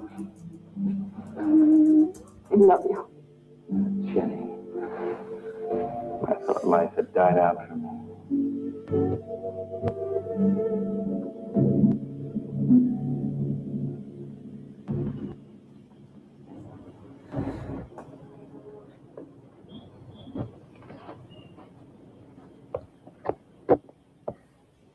What's that, Sam? Oh, that's where Mickey keeps his gardening things. Who's Mickey? The gardener. He's kept it up the 2 years I've been away. By himself? That's right. He used to work awfully hard. Oh, he and Marion would spend hours on end working in the garden. And up in the greenhouse back there. See, he loved her very much. Sometimes I used to wonder who she was, my wife or Mickey's nursemaid. You know, I don't think he quite believes she's gone. I think he expects her to show up one of these mornings and will scold her for neglecting the garden. You still love her, don't you?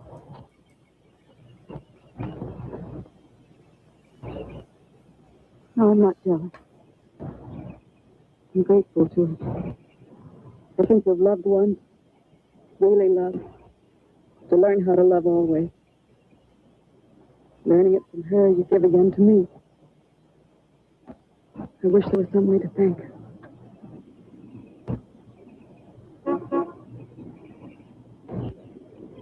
Who's that?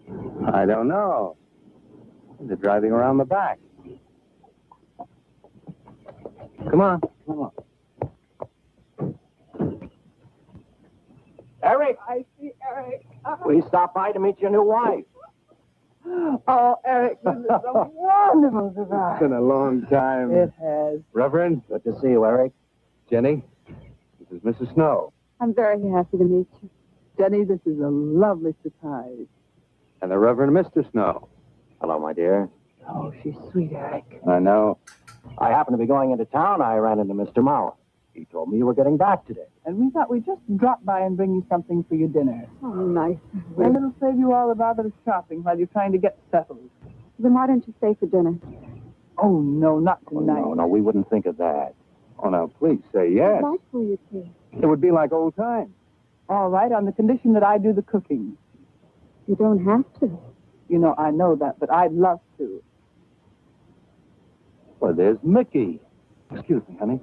Mickey.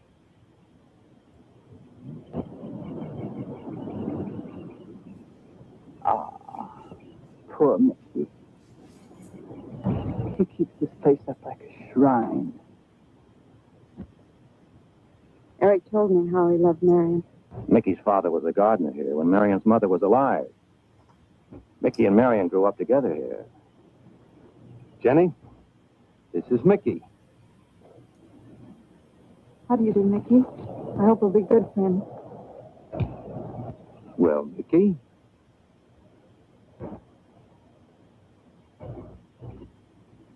Thank you, Mickey. Well, shall we all go inside? That's a good idea. Mickey, remember you promised me some of those rose cuttings. I sing you again, Mickey. I'm going to have to get you down to the barber shop one day very soon. Excuse us, Mickey.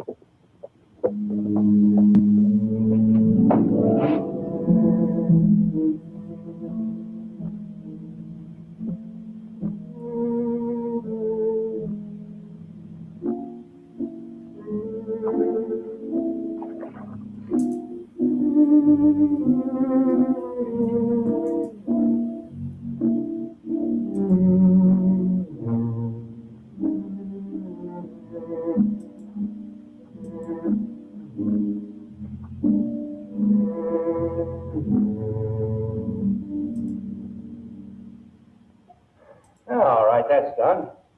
Oh, now please be careful. Oh, Edward, now don't break your neck. You're doing great, Reverend. Don't worry. Good enough, heaven. Honestly, the two of them are just like children. Well, that doesn't look too bad, Eric. Jenny, I hope you have more luck in getting your husband to mine than I've had with mine. You know, you've got to admit it does make the room look better. Very well, cousin. For penance, you can come and help me with dinner. Now, come on. Edward, you keep Jenny company? Yes, dear.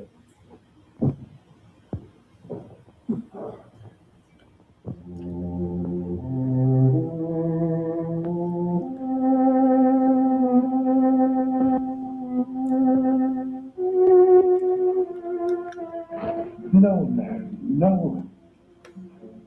Send them away. Huh? No. Oh, she's so very nice, Eric. Jenny? Yes. Isn't she wonderful? Yes. She's not at all like Marion, and I think that's for the best. You know, so many men, when they lose a wife, they try so hard to deny the loss they marry someone exactly like the first wife. It hardly seems fair using the living to bring back the dead, does it? No, I suppose it doesn't. We make a prison for ourselves out of the past, at least our sentimental wished-for past. Mrs. Snow, Yes, dear. there's something I must tell you and the Reverend. Well, of course, Eric. What is it? You see, Jenny has not had a very happy past. Oh? And talking about it or about something that might strongly remind her of it, she's very impressionable. Is there something wrong, Eric? No, not really. You see, she lost her parents many years ago in a very tragic way. And talking about unhappy past only, she's very impressionable. See, I want her to be happy, Mrs. Snow. Of course you do, and so do we all.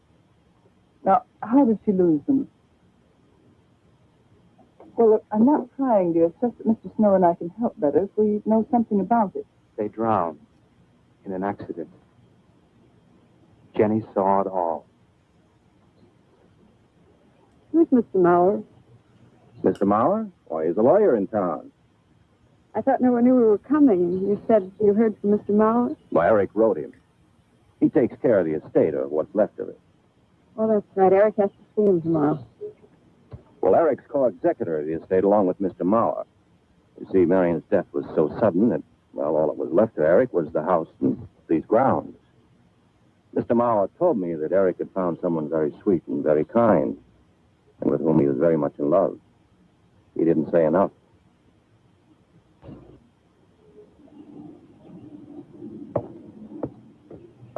How did Marion die? Didn't Eric tell you? I think the subject's rather painful to him. I'd like to make him talk about it. Would you mind telling me? I'd like to know. It was a rainy day. She and Mickey had been working up there in the greenhouse. She left him to go back to the house for a few minutes. The way we pieced it together after the accident is that while she was coming down this path, apparently it began to rain very hard. She must have run along here. We don't know, of course, what happened then. Perhaps she slipped on a leaf. The base of her skull was smashed.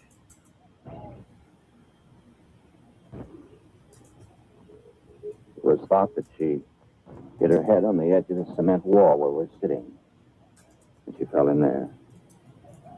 She died in the water. That's where Eric found her 10 minutes later.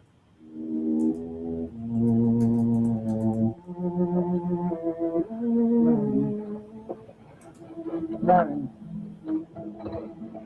Marion, you said, Mickey, wait here. I'm going down to the house for just a minute. Wait here, Mickey, you said. And then you went away in the rain. And you didn't come back to play. Marion, what?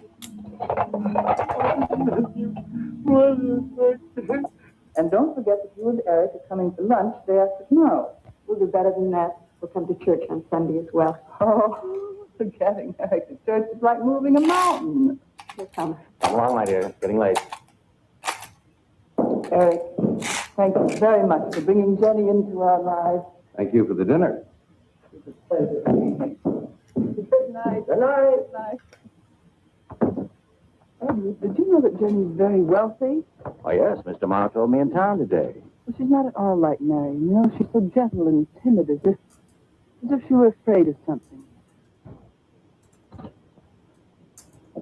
I knew you'd like my friends, dear. Yes. Oh?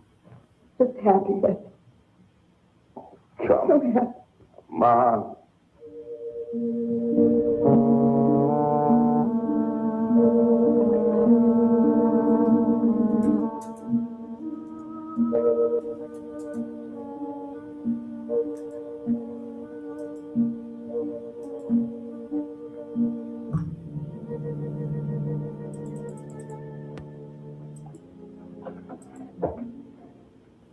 How are the cards? Fine. What are you reading? Something Mrs. Snow sent over. Interesting. It's called Beast in the Jungle.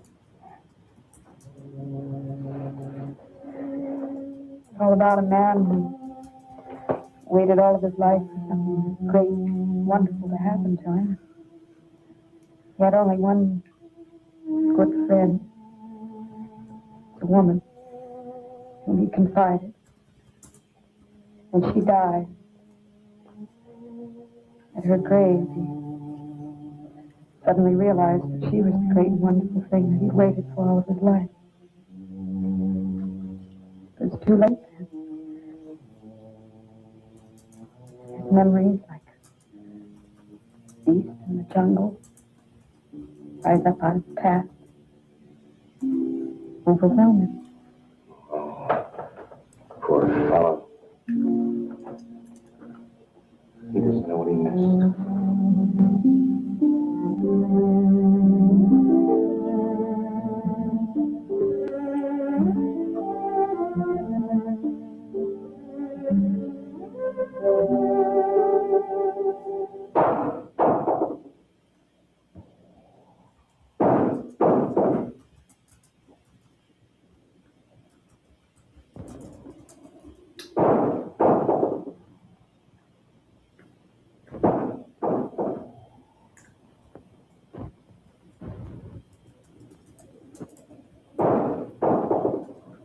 Eric?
Someone moving about.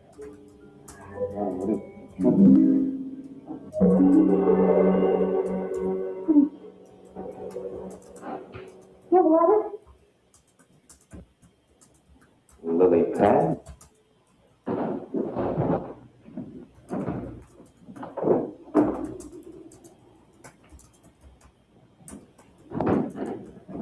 I don't think Mickey looked for her in the pond. Jenny, oh, stop it. I can't help it, Eric. That bad feelings come back. I forbid you to talk about it. She looked like that, Eric. My mother looked like that. Jenny. I can't help it, Eric. Darling, you're just talking yourself into those same old fears. I've got to talk about it, Eric. I have to talk about it. I forbid you to talk about it now. Just with you beside me and alive again, I don't want to be sick anymore. Honey, look. And you mustn't go on thinking like this. Besides, how could a very poorly done self-portrait upset you so much?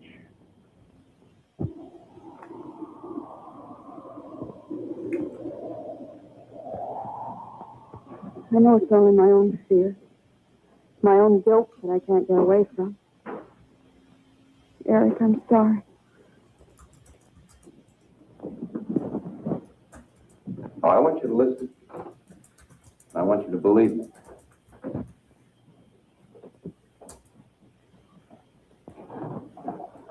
You were sick once, yes, but you were cured.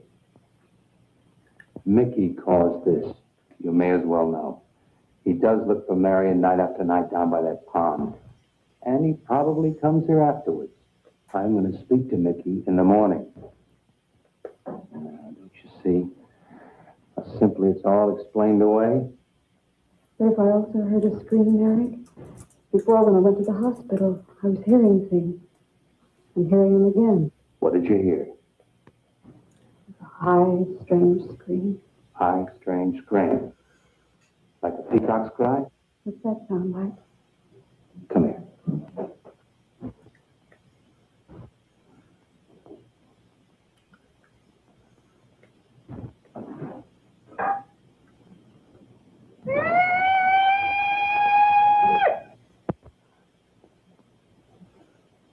Sound like that? You see? So very, very real. Such a fool. You feeling better now? Yes.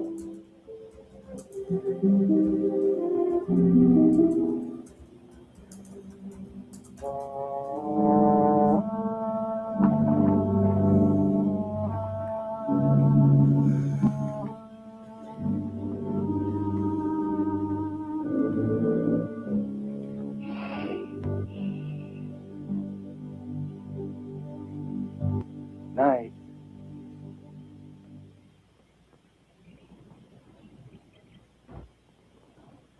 We won't be bothered with any of Mickey's nightly visits anymore. I've forbidden him to come into the house. I was just nervous last night. I wish you wouldn't take it out on Mickey. Now, he's a child. Must be disciplined. I'd like him to feel I'm his friend. Why don't you do some gardening with him while I'm in town? If he sees you're interested, you win him over quickly enough. Wait a minute.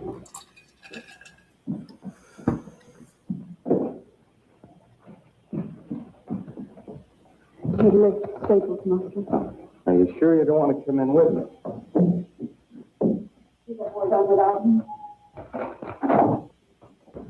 Got to see about the lights, the phone, the bank, and the warehouse people about that furniture. You know, that cop just about broken my back. Don't forget to see Mr. Mauer. I have to see him this evening. It's a bore, but I'll have to see him. Will you be home in time for dinner? I'll wait for you. Now, if I'm not, don't you worry, darling. Getting out of Mauer's clutches sometimes requires an act of God. I love you.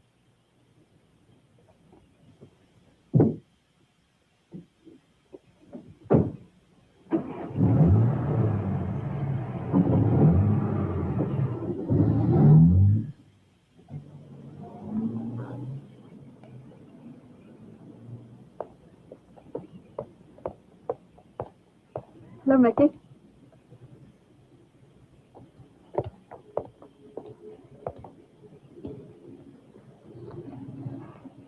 Look out. You almost cut him. He's a handsome one, isn't he? So cuddly and warm. When I was a little girl, I used to want to be a caterpillar. So I was a very little girl. Here you go. Marion must have loved her garden. We'll keep them lovely for her always. You know what I'd like to do, Mickey? I'd like to pick some of the nicest flowers and take them to her. Would you like that? Yes. Eric told me she was near here. Would you show me where?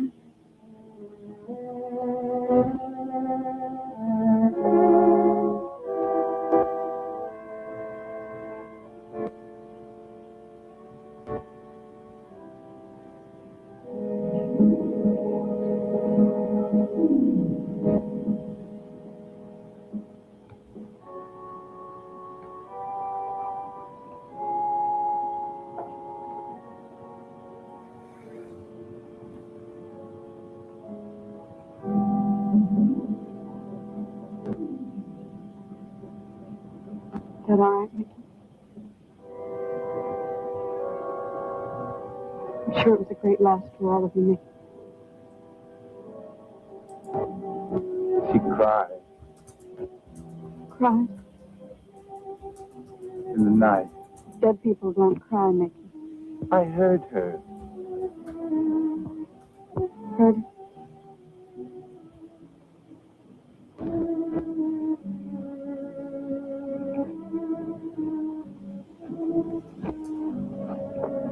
Mickey?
I don't think he quite expects she's gone.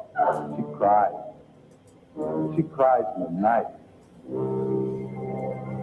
I think he expects her to show up one of these mornings.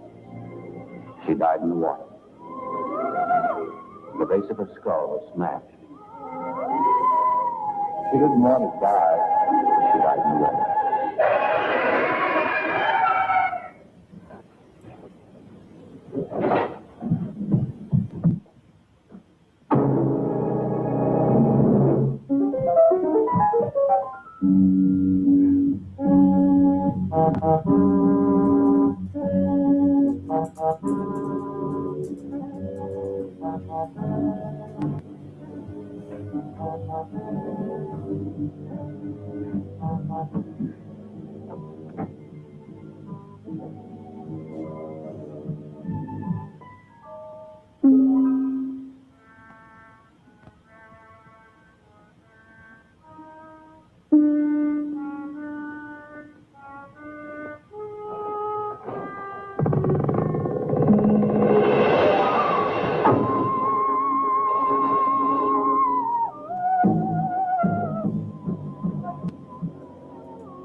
Jenny.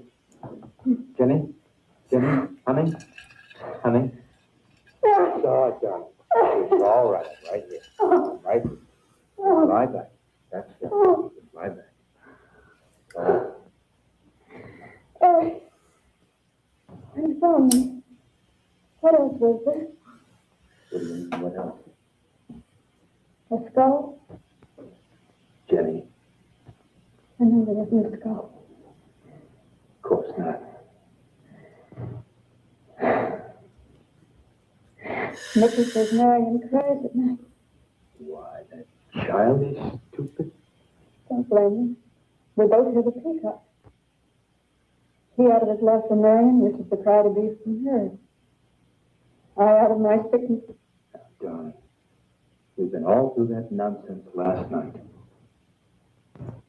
Don't you see? I've never imagined seeing these things before. Just stand there and see it. Have it turn out to be nice.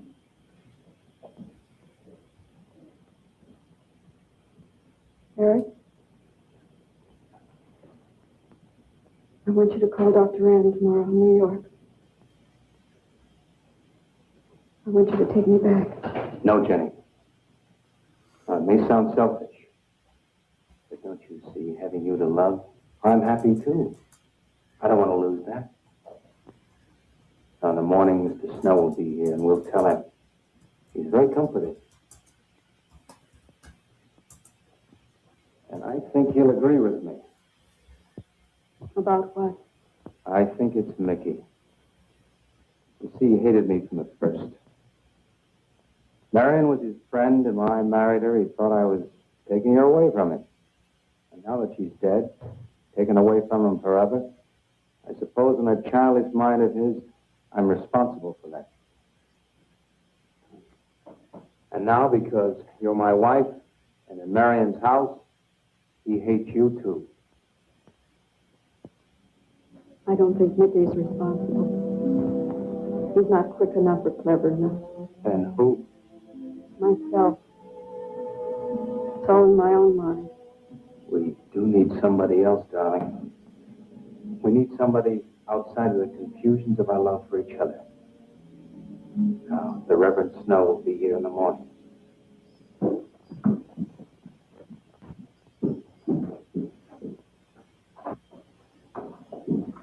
Who's in there? Well, this much is real anyway. Look here, Denny. You see, this is how you gouged your hand. You say you threw the skull down here where Eric is looking? Yes. Did you find anything, Eric? Nothing yet. Surely, Jenny, you must agree with me. Anything as fragile as a skull would have been smashed to bits down there. And Eric has found nothing. And to assume that the skull would move of its own, all the way from there to the driveway door. Oh, Jenny, there's no reason for that. Don't you see I agree with you? Did Eric tell you I spent over a year in the sanitarium? Oh, Eric told Mrs. Snow that you were very impressionable, but that's all. I know lots of people needing a rest go to sanitariums. It wasn't quite that kind of sanitarium.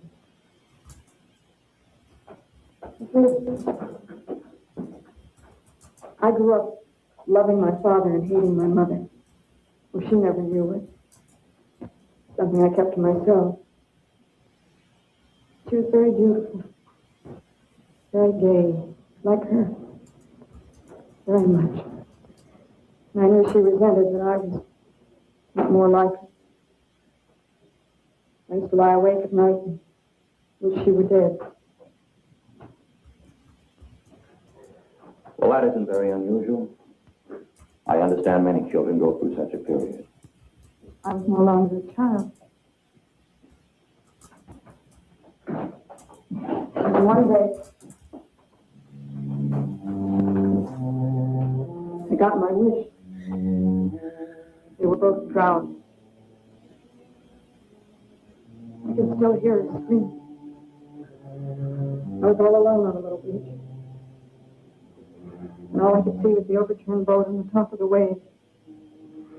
And I kept trying to reach them. And the waves kept throwing me back. And then I could hear her cries no more. And then hours later, men came and searched for the body. We never found. That's when the bad feeling started. The feeling that if I really wanted to, I could have saved them, but I didn't. That I really killed them. No, Jenny. You tried. You tried your very best. I did.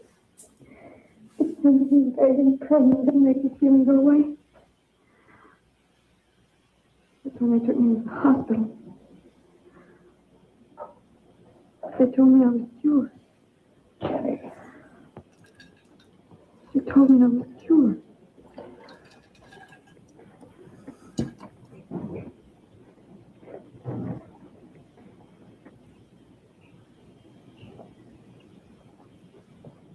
Mickey?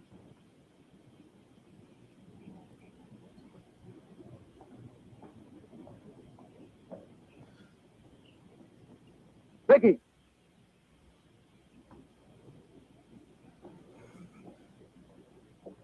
You go on. I'll be there in time for lunch. Where do you think he's gone off to, Eric? Who knows about Mickey? He might be hiding. You looked at Marion's grave?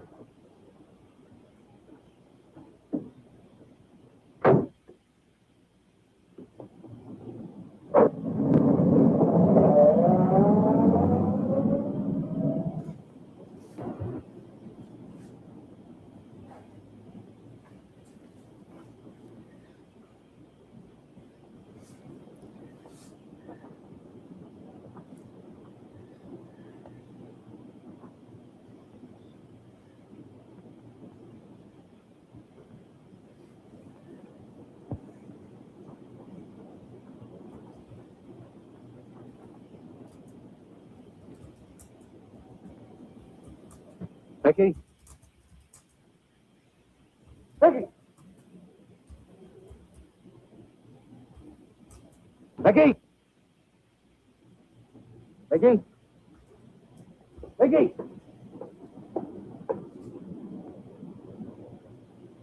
Becky!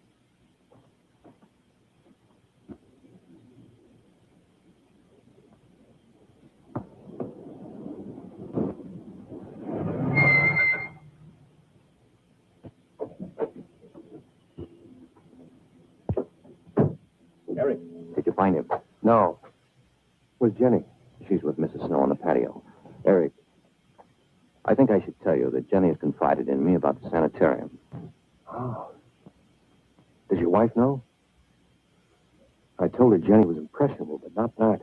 I haven't said a word to her. Mr. Snow, you can do both Jenny and me a great favor by forgetting she ever told you that. But, Eric, if it helps explain, it explains nothing. If I were you, Eric, I'd take her away. If she's so impressionable and that house frightens her so much, why subject her to it? Look, I can't do a thing like that. It'd be the worst thing for her. Mr. Snow, it would be admitting she was sick again. I want her to be happy. We'll stay here. Perhaps you know best, Eric. Yeah, I've got a simple and old-fashioned piece of philosophy. The only cure for her fear is to teach her she's loved. I mean, really loved. I love her so much. God bless you for that, Eric. She's a very fortunate woman having someone like you to care for her.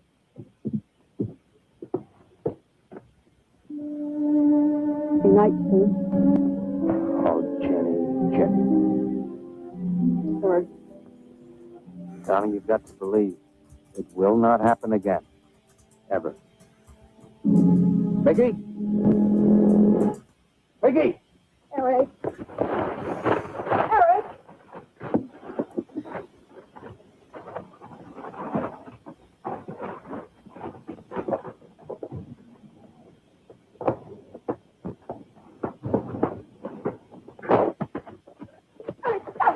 Stop it. What are you going to do with that skull? Stop it. It wasn't his Where did you fault. get it? Leave him alone. I'll take care of this, Jenny. I know you don't like me, Mickey. I know you do anything to get us to leave here. Idiotic attempt to scare us as if we were children. It was you, wasn't it? Wasn't it? No, not me, not me. Get out of here. Get out of here. Huh?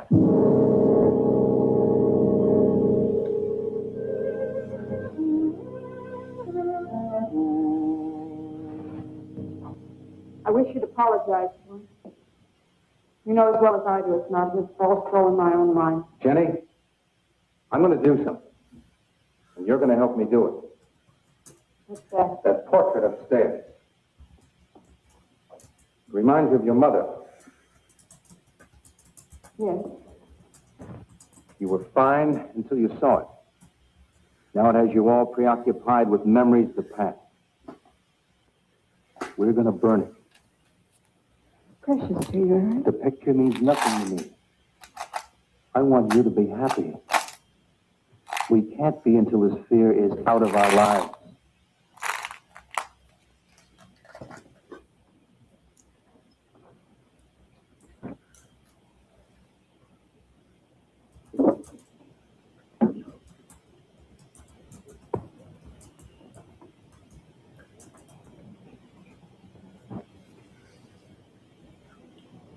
All right, Jenny. Go on, Jenny.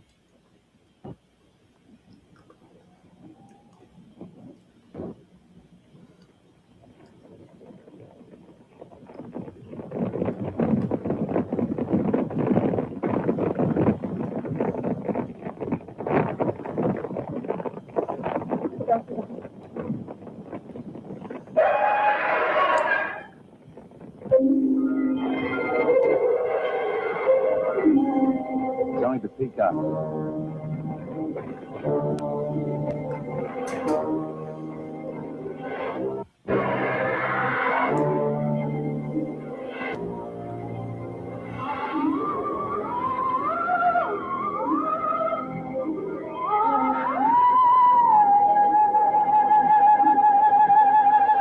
Fire's almost out.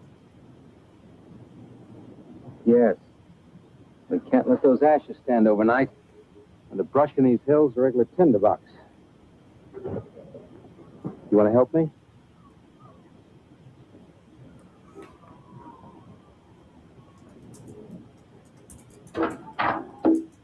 Now, you feeling better? As if I destroyed her with my own hands. She'll come back, and she'll come back. Darling, if you go on talking that way, you destroy the whole purpose. Now, the thing is out of the house, and it's over. You just give it half a chance. You'll begin to forget it. And if you'll just spread those ashes out a little for me, I'll get the water to it. That's it.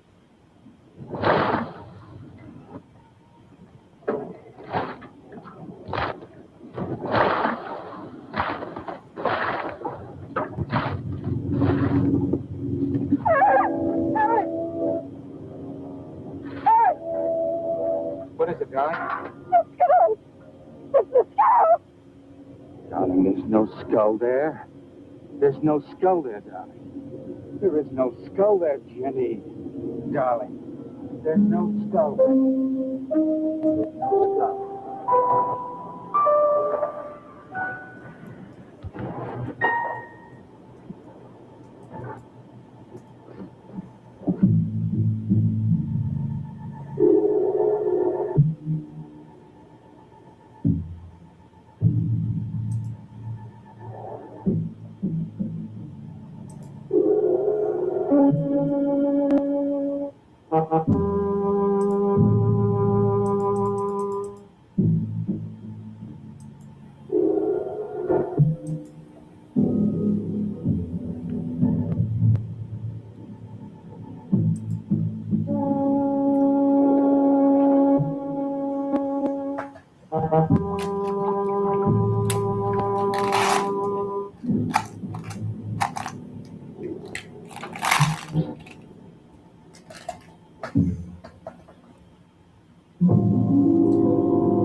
You going to be able to catch a train tonight? When we get into town, I will call Mr. Maurer. We'll arrange a midnight plane. Guess there'd be more time. Time for so many wonderful things. It's going to be all right. Of course. It's just me. It's going to be all right.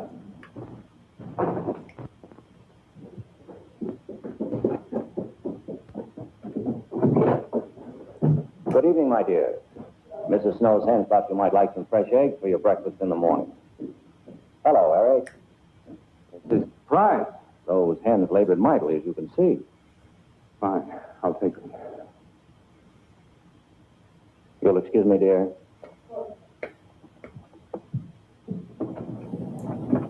What is it, Eric?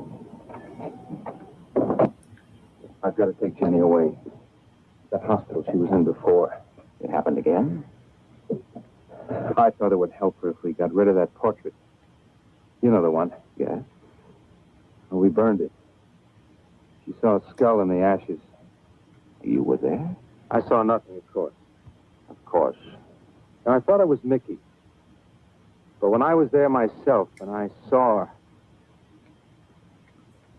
Mr. Snow, there's something I've never told you. I've never told anybody. But when Jenny was put away in that hospital, she tried to do away with herself. I'm terribly afraid. You think she might try it again? I know she will. Unless I get her back to that hospital. When are you going? Tonight. We shall miss you. Mrs. Snow and I have grown very fond of Jenny. Yes, and she of you. I don't suppose you'll be coming back here again, Eric? No. Never. I'll miss him and his wife. He's very kind. Yes. I said goodbye to him just now. He tried to talk me out of what I saw. Oh. He said he felt the skull was real. Got bring some men in the morning to search the estate. Where? Everywhere. He was just talking, trying to kind. I suppose.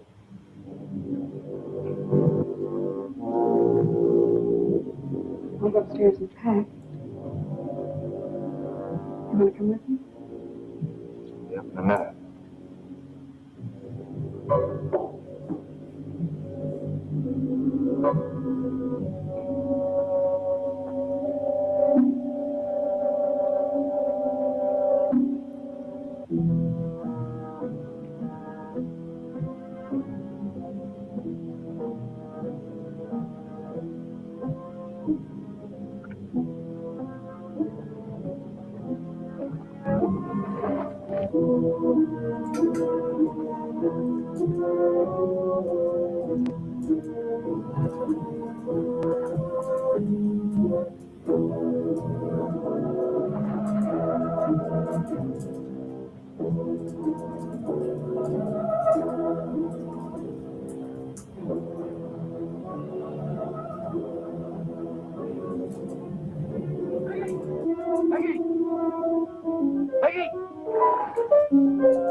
Where's the skull? You saw me put it in the pond. You must have. Where is it? I don't know. Don't lie to me. Don't lie to me. Where is it? I don't know. Tell me the truth. You took it. Tell me. Tell me. Didn't take it. Who? Not me. Who? Mary took it. Mary took it. You and your Mary.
Edward, in the name of heaven.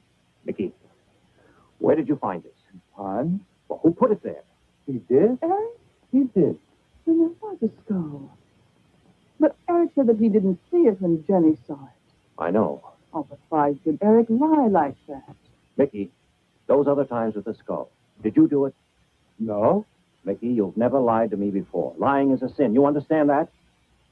You must not lie to me now. Did you do it, Mickey, all those other times? No. I simply do not understand that. It wasn't Mickey. And it wasn't her imagination.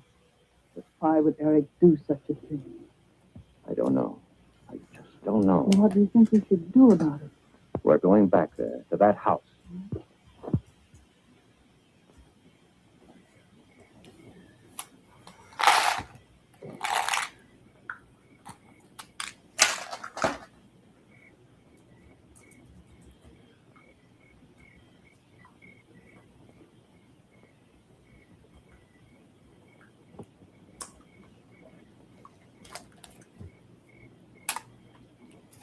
Mickey?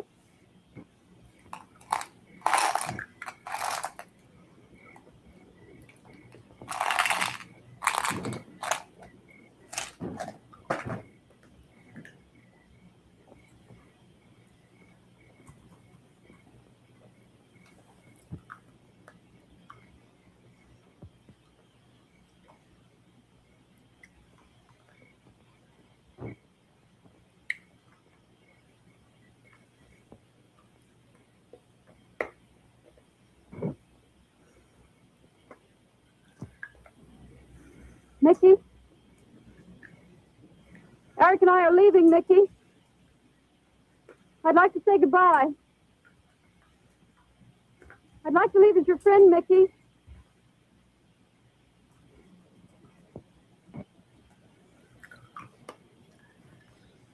Mickey? Mickey?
Jenny, are you all right?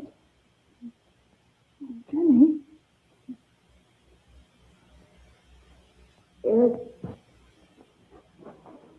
Eric tried. Where is Eric? I don't know. I don't know. I'll find him. Edward, now be careful. Oh, it's all right. Oh, it's all right.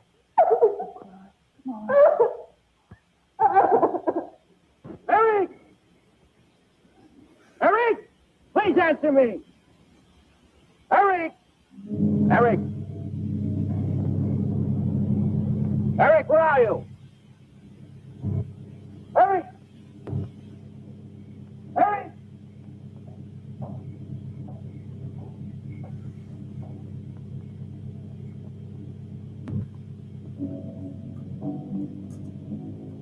Eric.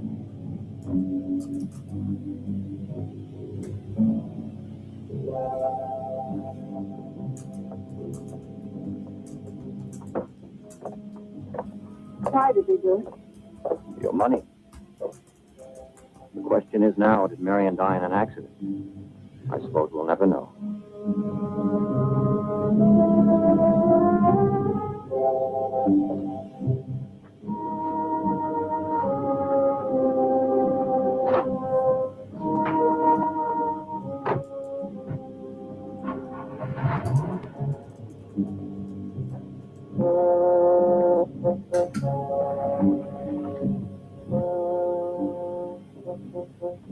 Take guard.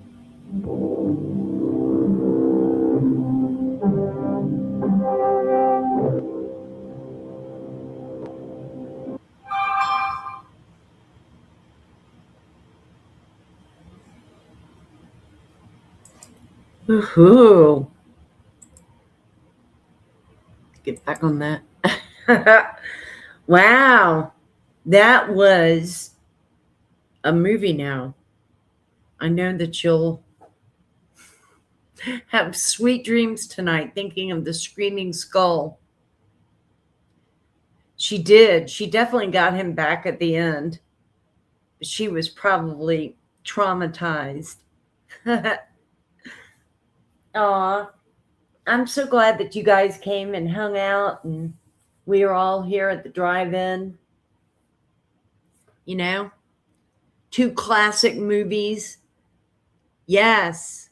Maxon, Screaming Skull Maxon. That's right. You guys have a wonderful, wonderful evening. The rest of it, a good sleep. Have a great day tomorrow. Hopefully a lot of people are off and you can rest. Saturday is July 4th. So I hope you have a wonderful, awesome holiday. I know, right, Lilith? I'm loving our movie nights. Everybody, I love y'all. Don't forget to hit the like. And I'll see you probably Sunday night for Mystery Night. Much love to you all. Always remember to open your heart and love will always find a way in. Y'all seriously have a good sleep. Thanks so much for coming to the movies with me. And I will see you all on the next one. Love y'all.